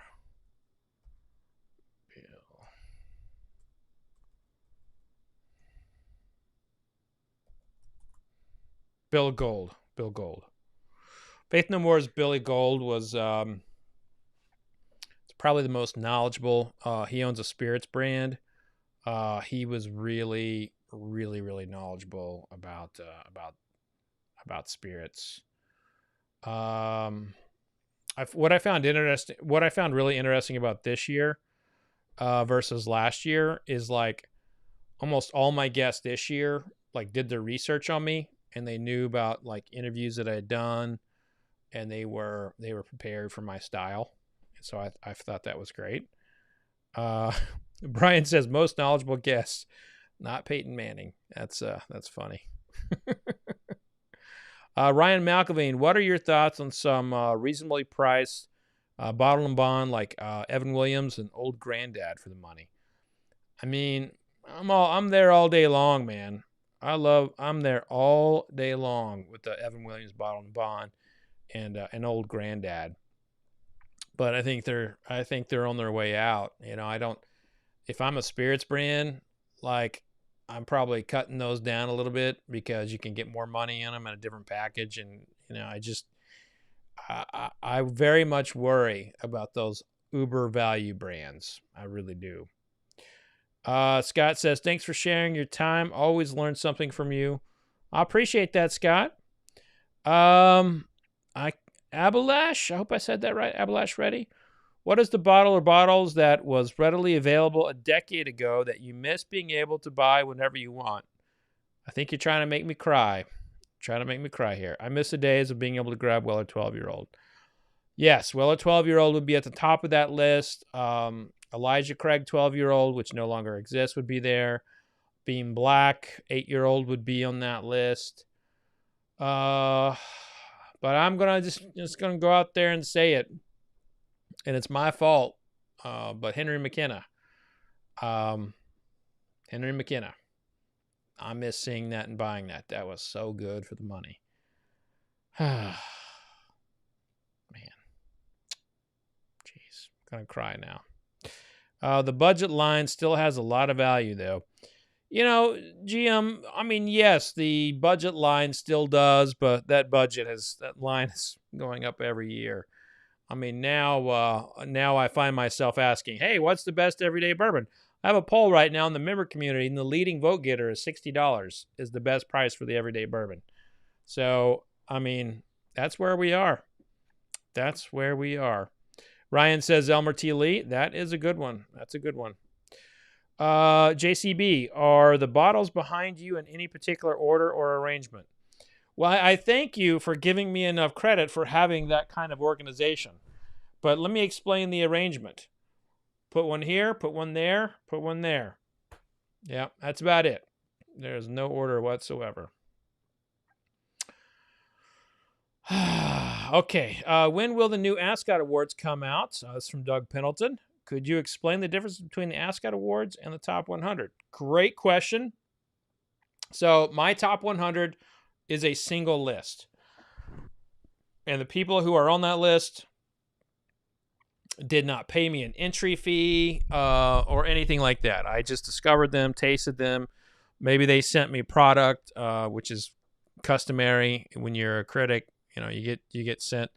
If you're a theater critic, you get free access to the theater. You know, my theater is a glass of whiskey. The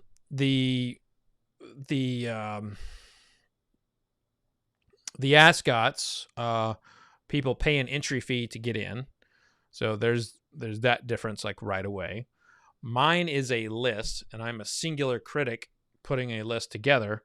The Ascots are panels. So there's a panels, and instead of giving like a list, they're giving a very particular award. So that's the big difference. Mark Hagan, my cigar buddy. Mark's in the house. What is your current favorite whiskey to enjoy with a cigar? This is the asshole that gave me Screwball, everybody. So first of all, can we all just say in the chat, fuck Mark for giving Fred Screwball? Seriously, that fucking guy. But he's onto something there. I do like particular whiskeys with my cigars. I like Four Roses a lot with my cigars. I like the spiciness of Four Roses standing up to a cigar.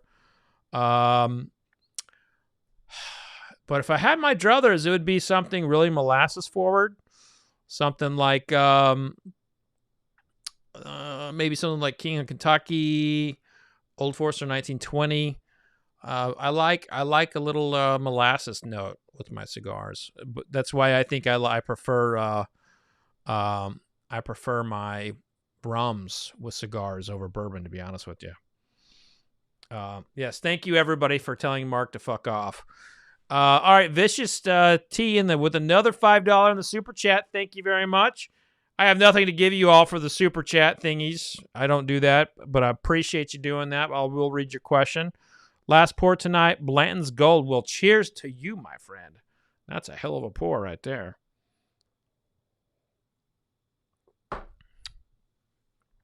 Scott asked, did you think Jack Daniels should go back to their original proof to help increase their credibility in the space?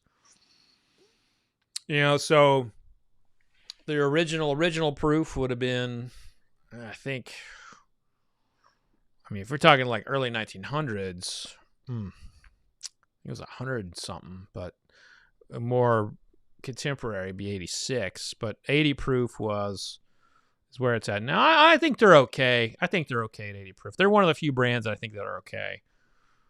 Jim Beam could probably use some proof, but I think Jack's okay.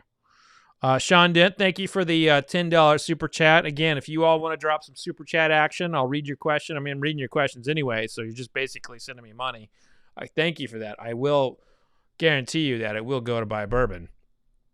Here we go. The question is, I was locked in after tasting Martell Blue Swift finished in bourbon cask. What's a good gateway for noobs to explore if they're looking to enter the point of no return? Are we talking about a good gateway cognac? Because you're talking about Martell. I love Remy Martin XO. Remy Martin XO is really good. I think their VSOPs is amazing for sidecars. But yeah, lots of great quality there. You're gonna hear a lot of people say they like Hennessy. I'm not the biggest Hennessy fan. I like Cavassier over Hennessy, and a big fan of Pierre Ferrand. Pierre Ferrand is fantastic cognac. Craig Benefield, Fred, I agree about the barrel shrink. It takes a lot of taste too hot. I would like to see distilleries concentrate on great bottles and bonds offering value. Boom. Gripe. The name Gripe. I love it. Fred, what is your preferred rums? And you usually sip them neat, and how do you prefer them? Well, Gripe, I happen to write an entire book about this called Rum Curious. But my favorite rums, well, big fan of Chairman's Reserve, Appleton, Mount Gay, Foursquare, anything from the Valère projects.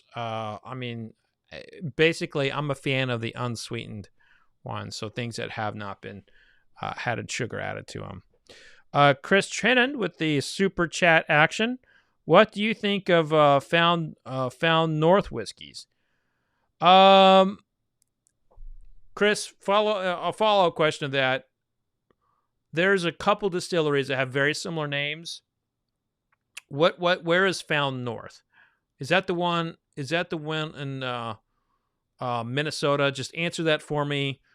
I get them mixed up because there's so many of them with very similar names, and I just want to see if it's that one in Minnesota. Because if it's the one in Minnesota, I really like it, and I have a feeling that's it. If I'm wrong, I'm wrong. David Wilson, favorite Canadian whiskey.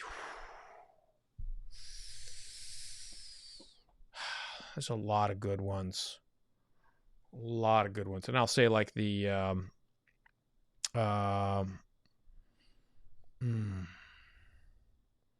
Gripe likes the Smith and Cross Appleton, and I'll throw one in there too for you. What about Hampton? What about Hampton Gripe? But favorite Canadian whiskey. It's kind of like American whiskeys. I got a lot, so that's gonna be a hard one for me. But I would say if I have to choose, I'm a big fan of what Lot 40 does. I love them. Weiser's 35. Yeah, it's, in a pinch. Doug Pendleton, of course. He loves him some Pendleton whiskey, of course. Justin Carey, what do you think of Blue Run High Rye? Well, as a matter of fact there, Justin Carey, it made my top 100 list, so I must be thinking something good about it. Forrest Moses with the $5 super chat. Thank you very much. What did you think of the Blue Run 14 year or high rye bourbon? I just talked about this. It made my list. So I think it was their 13 year from last year that won San Francisco and it was very tasty. So big fan of what they're doing. And of course, you're talking about Jim Rutledge here, man. Icon, a man after my own palate, just does an incredible job. Incredible job. Crump, the cask hole. If you could interview anyone from whiskey history, who would it be? Hold on here.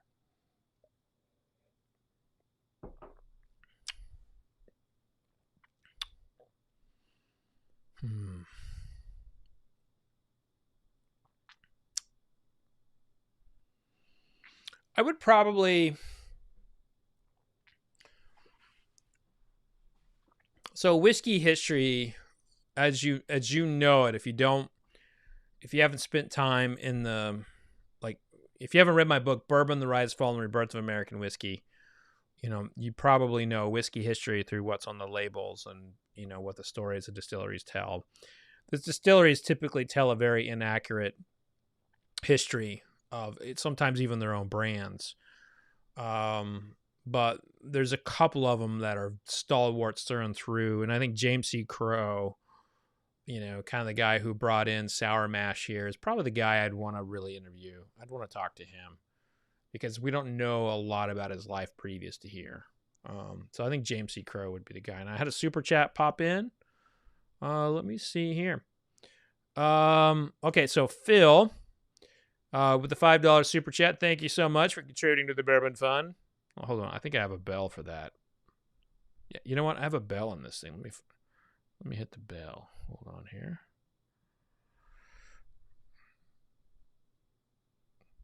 All right, so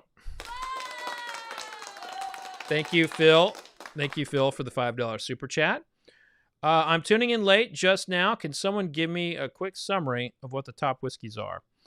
Well, you know what? I don't think anyone give you a quick summary, but what I can do, I'm gonna drop the list right here for you, Phil. That list is right there for you. Go ahead and click that. It's right there in the text. You don't even have to hear me talk about it. It's just the list is plain as day right there. Jeff, did you actually did your ability specifically identify components come naturally, or how did you get to this point? As a newbie, I suck at it, but I'm having fun trying it. Well, first of all, Jeff, you don't suck at it. You're just learning yourself, and I'm very open about this. I'm very, very open about this. The Today Show did a piece on this about me. ESPN had me talking about this, and so I don't mind telling the story again. But I basically found my palate when I came home from Iraq and I was in therapy, and one of the sessions in therapy was about training your taste buds for like a taste mindfulness exercise, and it would help me like get over whatever was triggering me from Iraq. And and when I was doing that, I learned that I could taste things that I didn't know I could, and that's kind of where it began. And so I've adapted that into like teaching people how to taste. And what I would say to you, Jeff, is on a piece of paper, write down 10 food memories you have. 10 food memories you have. And when you go into tasting, think about those memories every single time. Because all you need to do is you need to connect your tongue to your brain. And once you do that, once you connect your palate to your brain, you taste things. You taste things that you didn't know you could taste. And that's one of the unfortunate parts about, tasting alcohol professionally, is that, for a lack of better way to put it, people just get drunk, and people don't really, focus on their palate. I mean, here I am. I've been doing this. I've been on this live stream for over 2 hours, and you know, I mean, yeah, I've been sipping the whole time, but like it is, you've got to really want to learn and not just go in for the impact. And that's why you don't see a lot of professional tasters. Just gonna say it. I've been doing this for 15 years. I've seen a lot of people burn themselves out because they just get drunk, you know? And so if you find yourself where the product is beating you up, you know, take a step back. Yeah, I think that was a roundabout way of answering it for you, Jeff. Sorry. All right, let's see what other questions we got in here. I probably have time for a few more. I do have to say this has been a lot of fun hanging out. It's been a lot of fun, and I just really appreciate the time you all are lending me tonight. I really do. Harley Gaddis, by the way, Harley's a member, so you know, let's give Harley some love. What bourbons would you drink while cooking and eating bourbon? There is one bourbon that pairs with every single style of barbecue, and that's Maker's Mark. I kid you not. There are the high-end bourbons don't always pair with barbecue. Maker's Mark pairs with everything. I swear to God, when the Samuels were coming up with that recipe, they must have been eating barbecue all the time. Unbelievable. Chris Tinnan, Found North, a new independent bottler and blender of Canadian whiskey, founded by Nick and Zach Taylor. Okay, so that is the product that I was. Okay, so I was thinking of a different Found North 40 or something like that in Minnesota, but it was north, close to Canada. So candidly, I have not tasted their stuff yet. I look forward to tasting it. Sean says, I love some Woodford Double Oak with barbecue. By God, that sounds awesome. I do think the Double Oak is more of a sipper for me than a pairing bourbon. I don't know if I like pairing with that one so much. JCB, do you notice your tasting notes being influenced by what others say or suggest? Not at all. Not at all. I have a very good habit of not listening to people. You can just ask my wife. I can have like a 30-minute conversation with her and not listen to a single word. Probably does not make me the best husband in the world, but I'm not easily influenced. And I also, you know, to prevent any kind of influence, I don't read other people's tasting notes. I don't follow other people's awards. And I try to avoid as many distillers as possible for when they're talking about their whiskeys. You know, so there's all these press events. Like early in my career, I had to go to these things, and the distiller would be up there talking about like, oh, over here, we have this here, and it smells like this and tastes like this. And then someone else would come over from the group and like, oh, yes, I get this. Oh, and it gets a little bit of that as well.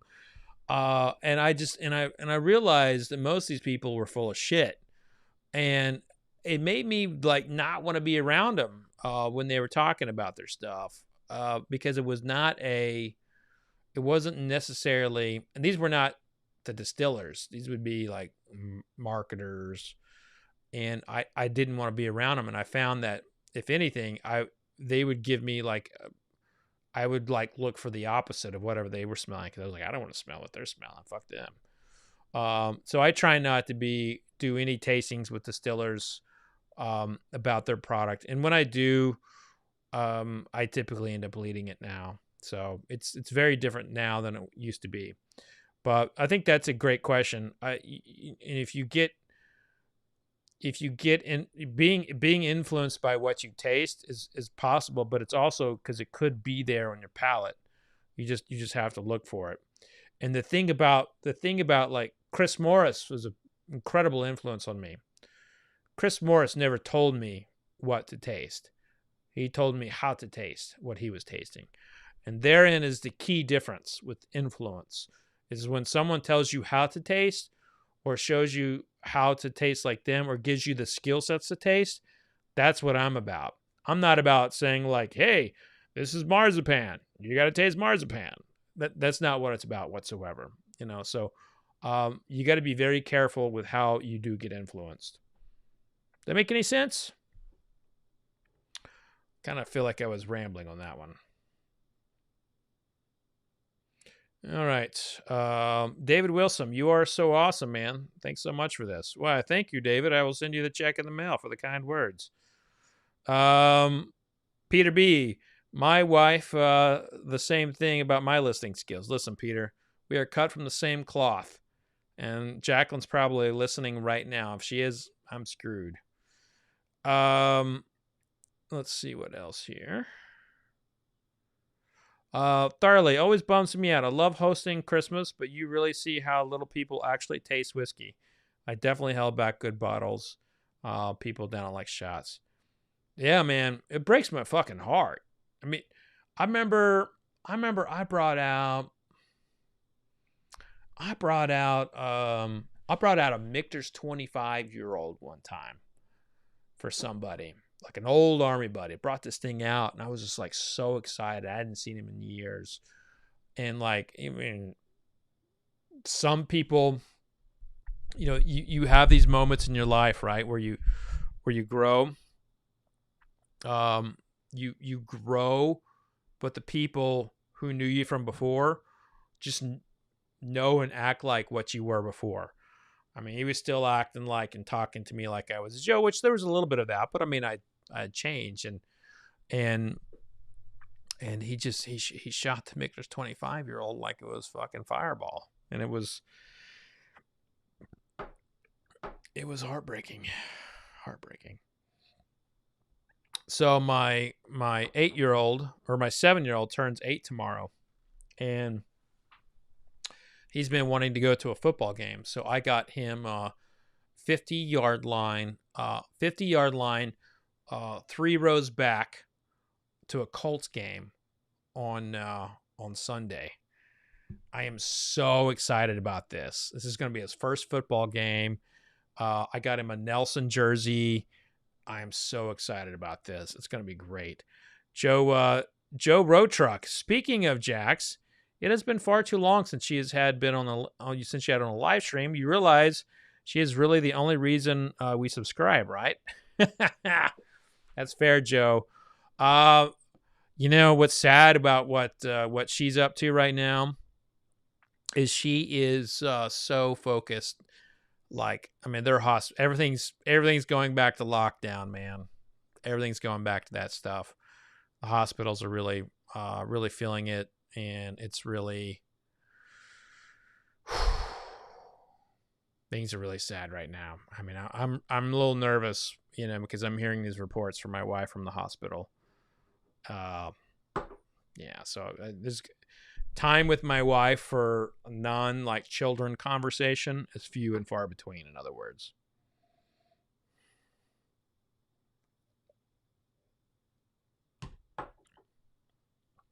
Well, thank you all for saying that. Forrest Boza says, blind tasting is humbling. That's true. It is. I participated in an advent calendar this year, and I got one right. I did get 90% of the proofs, but let's be honest, that's the easiest part. Yeah, those advent calendar, you know, guessing any whiskey is not easy because it's like get the different proofs, and there's also like the distilleries trade amongst one another, and so you have a lot of similar profiles. So it can be fun, but it's also tough. I put 30 years in a coal burning power plant. My nose and palate isn't like most. I can't help it. Hey, Paul. First of all, I appreciate you sharing that. And you know, another thing, I can guarantee you, if you ever smell coal, you know, you're gonna know what that is. You know, so you got to go with things you know, things you smell that you recognize. Like I go a lot to my youth in like a tack room, in farms and things like that, like or my times in France or Italy. So you got to go with where you had like real nice moments that you can really register. I mean, you can smell coal, you can smell burning of sensations of things. So I'd say, you know, don't give up, man. Don't give up, and And it's going to sound weird, but man, thanks for doing what you did. You know, I mean, you helped, you helped keep the lights on for a lot of people. So cheers to you. Cheers to you, Paul. Appreciate you for tuning in tonight. Biff says, better yet, if the Fireball tastes like Michter's, the shelves will be bare tomorrow. Oof. That's a God's honest truth right there.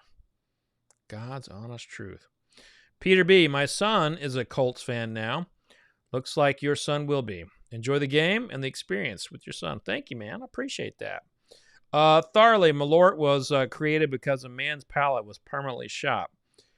You know, Malort is what I think fermented feces probably tastes like. I mean, my God, that shit tastes awful. Woo! Oh, Paul, you grew up on a farm too. See, there you go. Farm smells, man, are all in whiskey in a good way. You know, people think farm is just a big pile of sheep shit, but it's more than that. You know, you got the sweet feeds, you got the leather, you got the straw, you know, the alfalfa. There's all kinds of smells of a good farm. Also, there's the smell of a chicken jumping off of the top of a wire and slicing your face, smelling your blood drip down. That was not fun. Scott, do you think the distilleries will ever overbuild capacity? I mean, it's always a danger, right? You know, it's always that bourbon bust conversation we have. You know, when's the bubble going to end? We don't know, but they keep building because they believe in it. So, yeah. Tharley, it's like a tire fire in your mouth. And Malort is what he's talking about. A tire fire in your mouth. I like that. William Baker, have you found that your palate and preferences changed when you first got into bourbon? Well, let me tell you about when I first got into bourbon. I was in the back of my ag teacher's truck and found a fifth of wild turkey with some other kids, and yeah, we drank it. Probably not the best idea. Then when I turned 21, I had Jim Beam white label on the Delta Chi fraternity house. Poured that thing upside down right into my gullet. Don't remember much else of the night. Was not definitely drinking responsibly back then. And then when I was in the Army in Iraq, I would have people send me Jack and Jim Beam and Listerine bottles. So I think once I got out of that phase of like consuming bourbon for effect, once I got out of that phase and I started tasting and actually realizing and thinking about what I tasted, yeah, I definitely saw the change. But I would say now what has changed in where I'm at now, 10 years, from a professional sense, 10, 12 years ago, I don't think I wouldn't have liked something like this, which is William Dalton's from Spirits of French Lick. I don't think I would have appreciated grains like I do today. Today, I think an expressive grain, perfectly fermented, perfectly distilled, with the right touch of wood, could be as beautiful as the elegance of a 10-year-old bourbon that has all the richness and caramel structure from the barrel. So that grain to me could be every bit as beautiful as the caramel from a barrel. So I think that's the big thing that has changed for me in the last few years, is my appreciation for grain. Great question. Great question. Biff Benson, my buddy Biff. Number one thing in any glass is nostalgia, particularly on the nose for me. Places flavors, good and bad. By the way, Biff is an expert taster in wine. Always brings little components of prior flavors, smells, and experiences. Also, bad times. Like, you smell something that reminds you of the time you got your ass kicked when you were 21, you're going to remember that smell. Or the time that your girlfriend broke up with you, you're going to remember what you smelled then, too. It's the way things are. You do remember. Smell and taste have a way of helping you remember your life. Brendan Hogan. I think this is the first time I've seen Brendan in the chat tonight. Good to see you, Brendan. If you've been chatting all along, apologies, I haven't seen you. Back in college, Wild Turkey was just drank to get drunk. Now, Wild Turkey to enjoy is much, much different. That's the thing about Wild Turkey. You know, they struggle with that stigma. You know, I think they've just been kind of stuck in that sphere for so long. You know, it definitely hurts them. Definitely hurts them. I'm going to have one more whiskey, and I'm going to call it a night. But, I mean, I'm at this for 2 hours and 30 minutes. I suppose I owe it to you, though. I owe it to you because, you know what? I haven't been chatting with you I haven't chatted with you in a while. Here is one of the first 10 that was out, by the way, that didn't make the list. Sea Fog Rye Whiskey. Sea Fog Rye Whiskey was almost made the list. Almost made it. All right, I'm going to be looking behind me to see what I want to drink. Oh, do I see my barrel pick from Smoke Wagon? Why, yes, I do. 14-year-old Smoke Wagon coming to my belly. Here we go.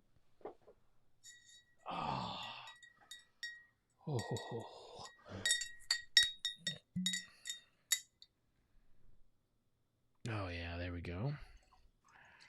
This is the barrel pick I did with Aaron. Bottle just sold for that auction, $3,400.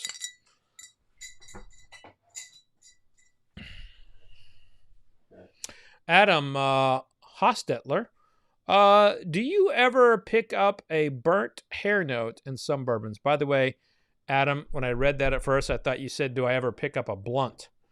And I was like, well, we're going to get real personal up in here real quick. I actually do not smoke weed. But I like talking to people who do because they have a really good understanding they have a really good understanding of like flavors. Okay, so what was your question, Aaron? Do I have a burnt hair note? Yeah. I get some burnt hair, but I don't think I ever define it as burnt hair.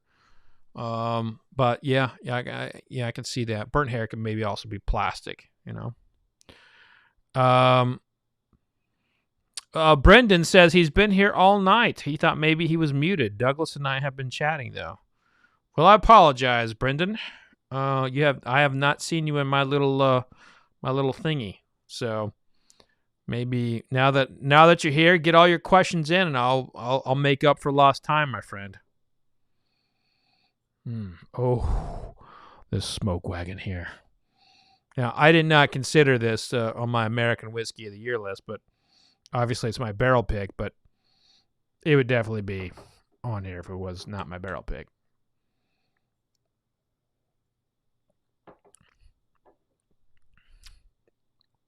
Oh, it's so good.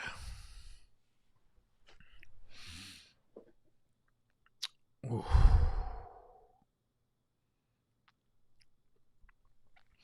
Eric comments on your lack of eye-catching profile pic, Brendan. Perhaps, that could be it. Eric's calling you out here. So, who was it? Scott? Scott asked me about the NFTs, right? Brendan, aren't you in NFTs as well? Aren't you into that stuff?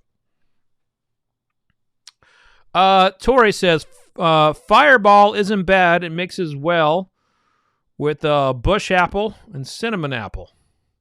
Okay. All right, Troy. I get it.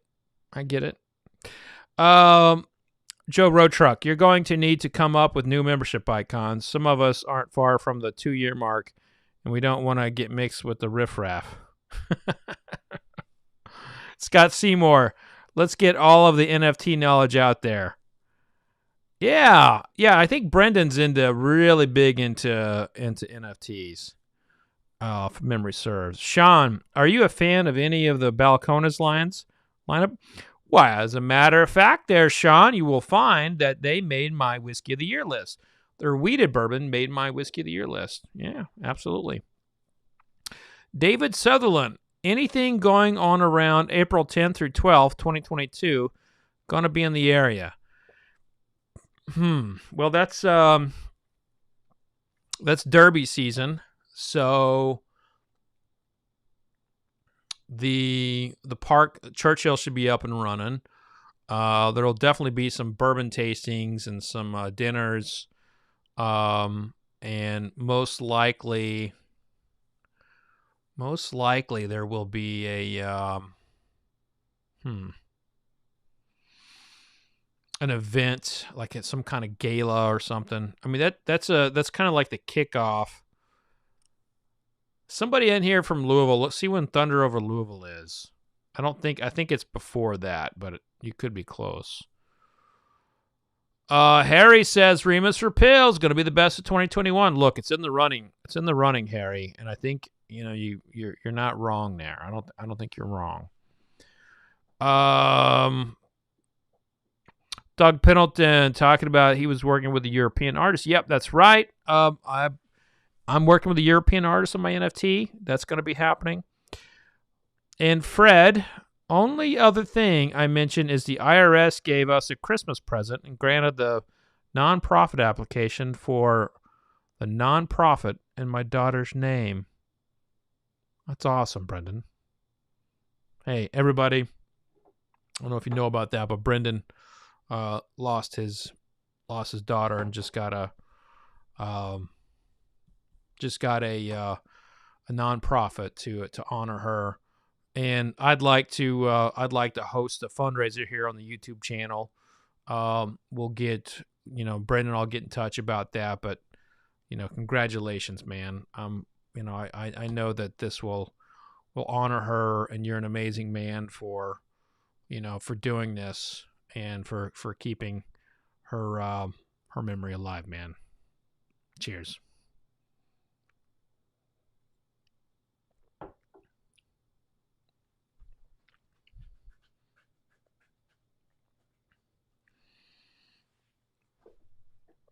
So, Michael Licata asks, what contemporary of yours whose palates align and respect, what pour did you disagree with the most?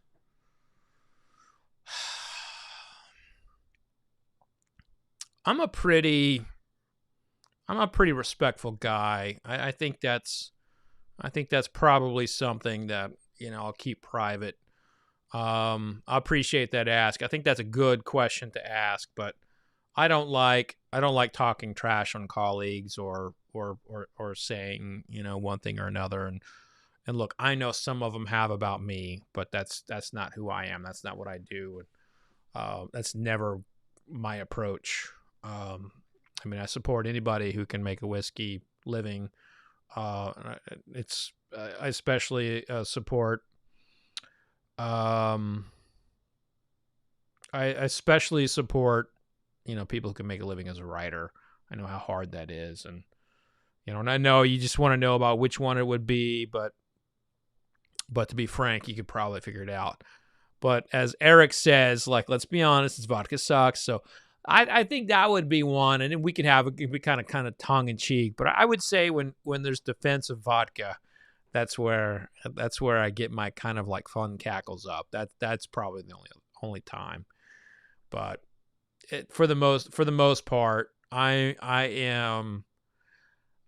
am supportive of my colleagues and will always lean on the side of we all have different opinions, and it's a subjective world. And when you taste with me, if we're in a tasting room, a panel, I will let my voice be heard at that panel, but it won't be public. Actually, it has been public before, and I regretted it. But anyway, vodka sucks. Is that fair? Yeah. I know Crump has been trying to get me to wage some type of whiskey tube war with somebody. Just not my style. I mean, if shots are fired my way, they'll be hitting an empty boat because, I will more than likely not retaliate. It's not who I am. At the end of the day, man, at the end of the day, I look at what I do as like, it's a privilege to be able to be a whiskey person.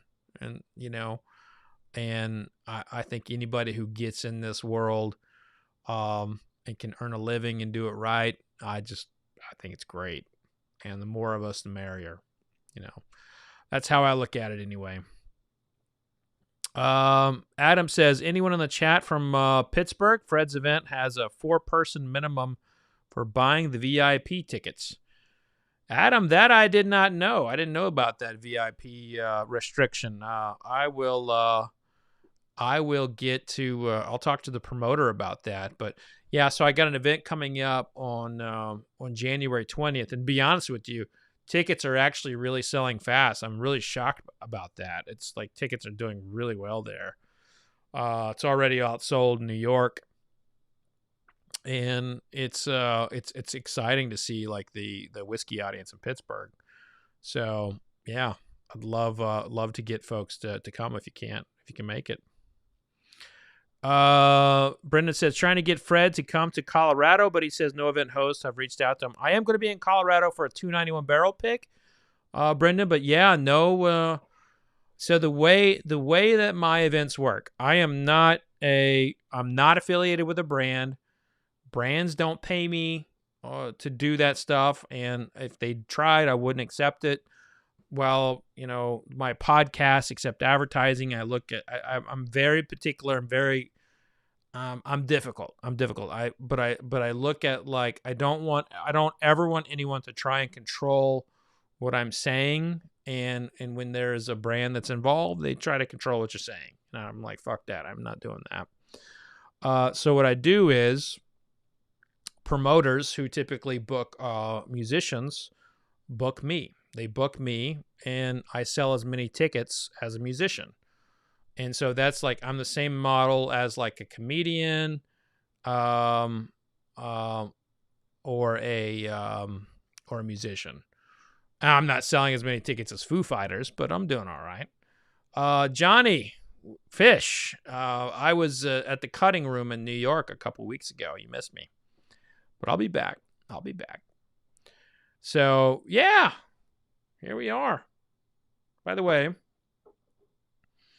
I am sipping on my Smoke Wagon pick. Ooh, so good.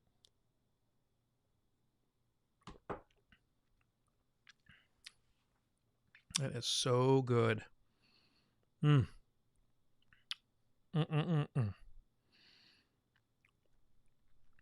That's right. Matt and Phil says, in Colorado, can I come? I'll buy a bottle of your barrel pick the moment you pick it. You bring an ADHD? I forgot that Matt is in Colorado. I would love to do that. I'd love to have him out there. The thing about what I do is it's like we're all like all over the place, and I don't ever remember where people live. Like there's a few people who stick in my mind, like Chuck Cowdery, Lou Bryson, but I always forget where everyone lives. And there's so many people who live in Colorado. So what you have to do to get me to come to Colorado on a public-facing event is you have to get someone who is like a music promoter or someone who books like comedians. They pair with the venue. They talk to my agent. They take the risk of bringing me in. I work with them to get the right bourbons and stuff in there, and then we develop a program to to sell tickets. And it's fun. It's a lot of fun. But what I'm doing has never been done before, and that's not good. It's not. It really is not. It's not good from a business model because it's not proven. So I know what I'm doing today is laying out the groundwork for someone tomorrow. I do know that, and I'm excited about that. But I'm trying to get venues. I'm trying to get promoters to look at bourbon as entertainment, as educational entertainment, as like bourbon has this amazing audience, and it's a pleasure to show people who are used to booking musicians that can barely sell 50 tickets and sell out a room that can only hold 400. And like, wow, you did this with bourbon? Like, yeah, this is what bourbon does. and the thing is like, I don't want to involve the brands, because then it becomes about marketing. It's not about what's on the stage and the conversation and the back and forth. It's about the brand. And I don't want these things to be about the brand. It's about the style and the culture of bourbon. And if you've been to one of my events, it's hard to get these things done during COVID, but most people leave very happy. Only time people don't leave happy is if if they thought they had VIP tickets and they didn't. I can't help with that. That's a whole nother story. Phil says, I work in healthcare. I don't know any promoters. Let us know how we can pick up your barrel. The best thing, if you're not on if you are a member, if you are on my newsletter, you'll find ways to get the barrel. But, I had a whiskey club and then I didn't. It fell through. And so, like, the people who originally supported me in the whiskey club, they're all getting first cracks at the barrel. And, we'll be changing things up here pretty soon. But that's about it, man. I definitely like where this is going. We got to keep the corporate influence out of some things. Yeah, Johnny Fish with the very strange profile pic. I agree with you, man. I'm just not... I love the bourbon brands and everything, but when you get in the room with the marketers, they're like, you can't position us like this. You can't talk about this. Like, that's not who I am. I don't do that. Like, that shit annoys me. Super Dram, thanks for all the extra time tonight. The content is gold, my friend. Thank you, man. Thank you. I needed that. I'll be honest with you. I didn't do any prep for tonight at all. It's been such a hard, it's been a hard month. It's been a really hard month. And this list today, the last fucking 3-4 days, everything, every ounce of my energy, So I appreciate y'all's understanding with how things kind of turned out in comparison to what they were going to be. But, at the end of the day, we were helping a lot of people, and that's what matters most. Scott says, Buffalo Trace have the best bourbon to top options, or would you say another distillery has them beat? I think Buffalo Trace does the best job of focusing on quality. And let me be very blunt about this. Very, very blunt about this. Almost all other distilleries really focus on volume. Buffalo Trace focuses on top elite, high echelon, apex quality brands. Their volume is not in bourbon. Their volume is in other shit like vodka and flavored whiskey. They're even like their mainstay Buffalo Trace, 6 to 8 years old. I mean, put that in a different package and call it something else. Give it an age statement. It's a $150 bourbon. If you're a source whiskey purveyor. But they do such a good job of saying they're high quality. You forget they're still kind of small in comparison to Jim Beam, as bourbon goes. But as a spirits company, they're knocking on that door for volume, where volume moves. And that's at those frat parties, in Mexico with Fireball. They're looking at volume in areas that is not bourbon. So, and bourbon, they're staying quality. Everywhere else, they're going volume. So their business model from a production standpoint is very, very interesting. Whereas Jim Beam is putting a lot of eggs into that Jim Beam Jack Daniels, 80 proof, 86 proof, 80 proof, that's where their volume game is. I think the tides are turning. I really do. I think things are going to be changing a lot. So we'll see.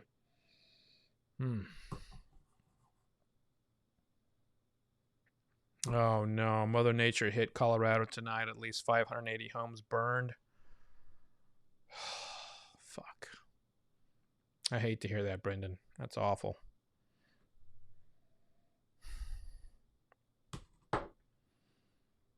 Adam, can we get one unboxing live stream in the spring or old time's sake? Loved watching you taste some rando's whiskey against your collection. All right, I'll get back onto that.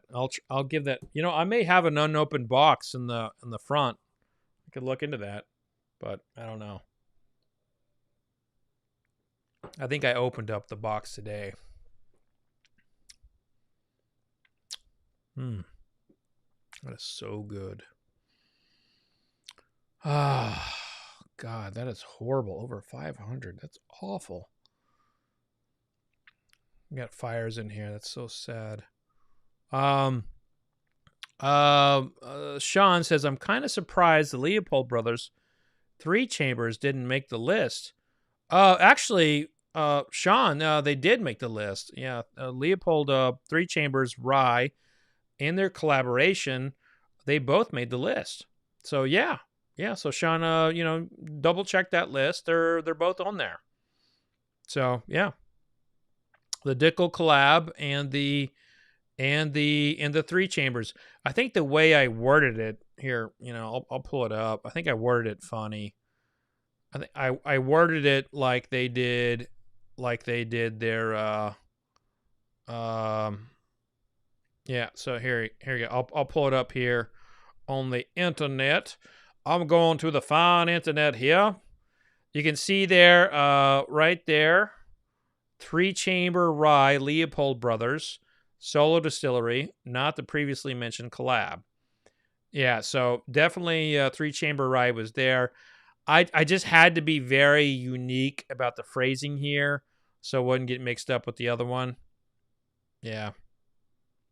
Oh, look at that. Luke says he got some of the hot sauce. He really likes it. Well, right here, you'll find my hot sauce. And if you would like to go get some of that hot sauce, all you got to do is go to fredminnick.com and you'll find it. It's part of it's a Catexican collaboration. God, I mean, I put this stuff on so much. It's so good. But wow, in 10 minutes we will be on this thing together for 3 hours. Can you believe that? Who's been here for 3 hours? Have you been here on the chat for 3 hours? Put it in the comment if you have, or close, you know. How long have you been on this thing? If so, what are you drinking? And like, if you've been here for 3 hours or close to it, I'll drink anything you want behind me. Brendan, whom I didn't even know was here until like 5 minutes ago, has been on here for 3 hours. That's awesome. Doug says he ran out. He's being honest here. Doug ran out for a minute. Troy, been here. Eric says been like old time. All right. Harley's been here since before it started. Brute says, I love this. Some uncut, unfiltered times like the old days. I love this. Johnny Fish, you got to change that. You got to change that profile pic, man. You're killing me with that thing. I need to score some of that hot sauce. You got to get some of that hot sauce, Johnny Pig. You can put it to good use. Definitely. It's good stuff. I'm glad to see so many people are out here.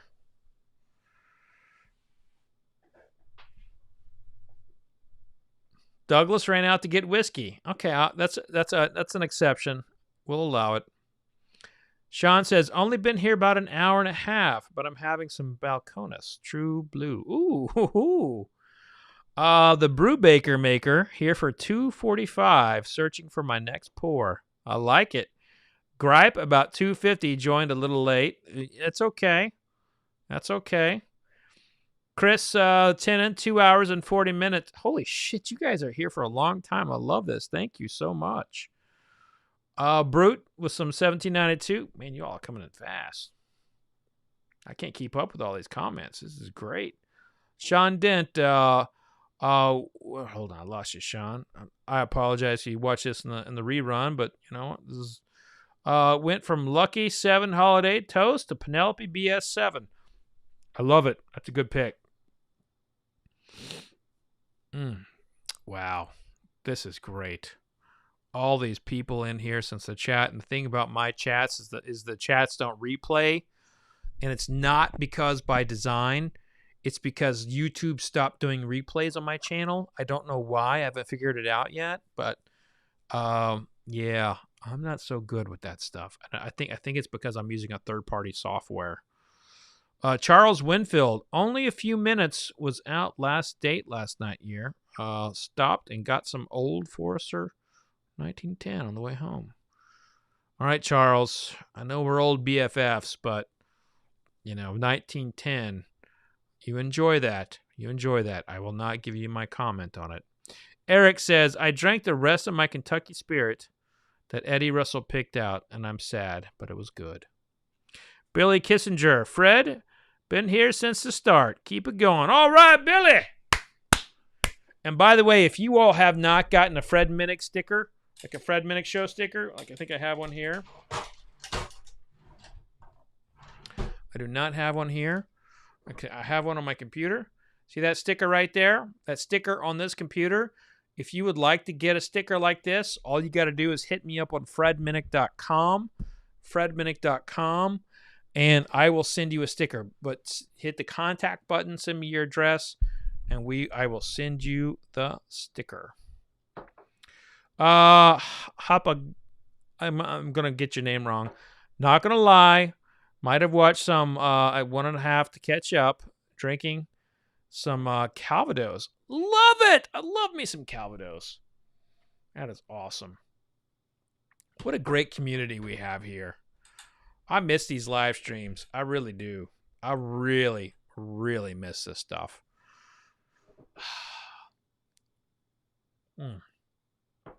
Chris says he's having some flagship. I don't have the flagship with me, but I got the Ingram River Aged. This one here is the 105 proof that just came out. They just sent this to me.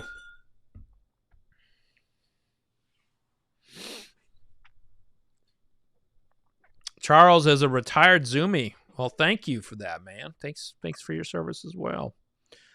Harley, you don't have a sticker? Man, hit me up on fredminnick.com. Send me an email. Let's get them. I appreciate that, David. Yeah, I mean, maybe we need to get back to these live streams. The thing about it is, it's the combo of family and everything. It's not always the best in terms of everything else. Man, I gotta tell you, I really, really loved that smoke wagon I just had. Granted, it was my blend that I did, but it was so good. So good. All right, y'all. I'm about to close out. I got about 5 more minutes left here. So let's get those let's do a rapid fire. Ask me anything. Ask me some weird shit. Don't just stick to whiskey, but if you want to know anything about me, whatever you want to know, ask it here, and let's, get it out of the way. It could be not too weird. Not like bathroom weird. Don't do bathroom weird, but weird. Let's go. William says, I'll echo other people's comments. Watching someone who is genuine and not putting a show is super entertaining. Thank you, William. I appreciate that. Gift Punk, what is your favorite video game? Of all time, it was probably Mike Tyson's Punch-Out. But in terms of what I like to play, it had to be Madden, man. Mike Tyson's Punch-Out was like, it just like hit me in the heart. I love that one. But Madden, God, especially losing John Madden the other day, it was fucking hard. Love Madden. Chris, have you been to Seattle? Have I been to Seattle? I love Seattle. I did a lot of forestry work back at when I was in the forestry business, and I would spend a lot of time in the Northwest. Yeah, love that place. Fred, I need to know what's next with Aliens. Well, let's just hope that, there's not going to be any probes and, the aliens are just going to come down and they want to just drink your bourbon and they don't want to stick something so far up your ass it comes out your eyeball. I mean, that's always the hope, that aliens won't do that, but they're aliens, so you don't know. Wolf of Bourbon Street. How did you and Paul Charchin get to know each other? Charch is awesome. Yes, Charch is absolutely awesome. I love Charch. Charch and I are both regulars on the Steve Zabin show, or Zabecast. I think I'm a little bit less of a regular. I'm quite a bit less of a regular than he is. Charch is a big time regular. I'm only pulled in when they want a whiskey conversation. But we're the Charch, Zabe, and myself all founded the Whiskey League, like a fantasy football league we're a part of, the Guillotine League. Fred Garvin, favorite candy. Going to have to say Twizzlers. I love Twizzlers. I eat the shit out of those things. Ooh. Favorite movie, Whiskey Chris. The serious side of me is The Godfather. The really sophomoric side of me is Ace Ventura. Yeah. Eric, are you dropping weight in 2022? Well, I hope so. Are you saying I'm fat, Eric? What are you saying? Okay, so your overall favorite, so Cly, I think I got that right. Your overall favorite bourbon of all time. Well, I mean, I'm pretty candid, public, and honest about this all the time. It was a 1968 Old Crow Chester Canner piece. Just absolutely epic. So good. Gripe. Favorite music genre and band or artist? I'm a hard rock guy, but I grew up with also rap, country, and all that. But I mean, I love hard rock. My favorite band of all time and is actually not hard rock. It's Crosby, Stills, Nash and Young. I love harmony, and I find a lot of harmony in hard rock. Like the bass kind of soothes me, and the guitar brings me back, while the drums steady me, and then like the vocals like carry me over. But if I had to choose my favorite instrument, it's vocals, and the human vocals are an instrument. So it's my favorite. CSNY, sometimes Y, my favorite band of all time. John Gold, do you gas any of your open bottles? I tried that a couple times, and I just realized like I was more curious if the gas was working, and we drink the bottle quicker, so it wouldn't even matter. So I think it's an effective tool for someone who isn't me, because if I see something's gas, I want to drink it more, and that's probably a psychological issue that needs to be focused on in therapy. Fred Garvin, Coke or Pepsi? How is this even a fucking question? It's Coke. Pepsi's meh. Johnny Fish, ever checked out Reverend Horton Heat? Oh yeah. Good stuff, man. Yeah. Forrest Moses, Ginger or Marianne? I have no idea what the fuck that means. Out of Ginger or Marianne? I mean, I don't know. Are we talking about cookies here? Is that like a Brady Bunch thing? I have no idea what that means. All right, let's see a few more questions here. Craig says, hell aliens have already drank my bourbon several times. Dang Green, SOBs, love bourbon. My bottle was empty in the morning. They'll sound like war aliens to me. So you gotta be careful. Good night to you too, Troy. You're probably already in Nighty Nights by the time you see this. But Gilligan's Island. Yeah, I never watched Gilligan's Island. Not much of it anyway. Any Scott asks, any mental health community focuses for the future? Yeah, I mean, I've tried to in a lot of my, so when when when I started like going back and talking about some of my like recovery and going into therapy and stuff like that, I had a hard time. I mean, I didn't have a hard time talking about it. I had a hard time with after. So I had to, I saw someone about what my fears were about, like putting myself out there like that, like what, I had a lot, and so I put a lot of focus on that, and I came away from that as like, I'm okay talking about it. And so I have no issues whatsoever talking about that. I am in therapy right now. I mean, I have no issues talking about the fact that when I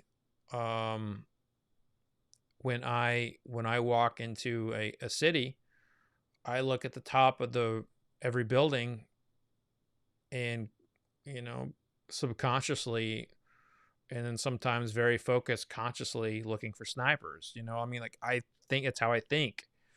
And so, and I can't change that. I can only change how I feel about it. And so like I've put a lot of energy into that, and and I'm okay with that. In terms of like, what am I going to do about it? Like, am I going to talk more about it? I haven't really figured that out yet. I'm okay with doing it if I go down that route, but I mean, I have to be very honest that going down that path does take a lot out of me. And it's one thing to do a Facebook post. It's another thing to be someone's spokesperson, it takes a lot, and I'm prepared for it if that time comes, but I don't know if that was your what you were asking, but to be very candid with you. Max, do you collect vinyl at all? Love everything you do, especially the fundraiser. I got a holiday edition Leopold Brothers from it. Hey, all right. Well, thank you for being a participant. Do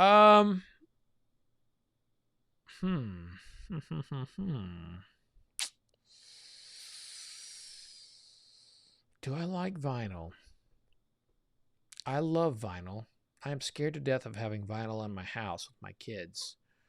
They will break it and use it in some kind of Nerf war. Vinyl is only protected here in my office, but I got some rare and limited vinyls here, actually, in my office. Thank you, Scott, for saying that. Appreciate that. But I think that's going to do it for me, folks. We are down to that last little bit of the smoke wagon. I went over 4 hours, but, we did it. We did it together. My ass was in a chair. Your ass was in a chair. Doug got up to get more whiskey, but everybody had a good time from the sounds of it. So it was great hanging out. How wonderful was it to like be together again like this? And the big thing is you got to see my top 100 for the year, and I gave a little insight. I hope that was helpful. I hope it was productive. And we got January 5th coming up. We got January 5th coming up. And if you haven't yet, click that like button. It helps with my algorithm. So, but as I close out, I just want to remind you all that we are in a pandemic, so take care of one another, be kind to one another, and just remember, most importantly, vodka sucks unless it's being used for a cream sauce. I might actually be changing this because cream sauce vodkas are like really good with noodles. So I may have found a new purpose for vodka, cream sauces. Cheers, everybody. Have a good night and Happy New Year. I'm sure I'll see you again. Woo!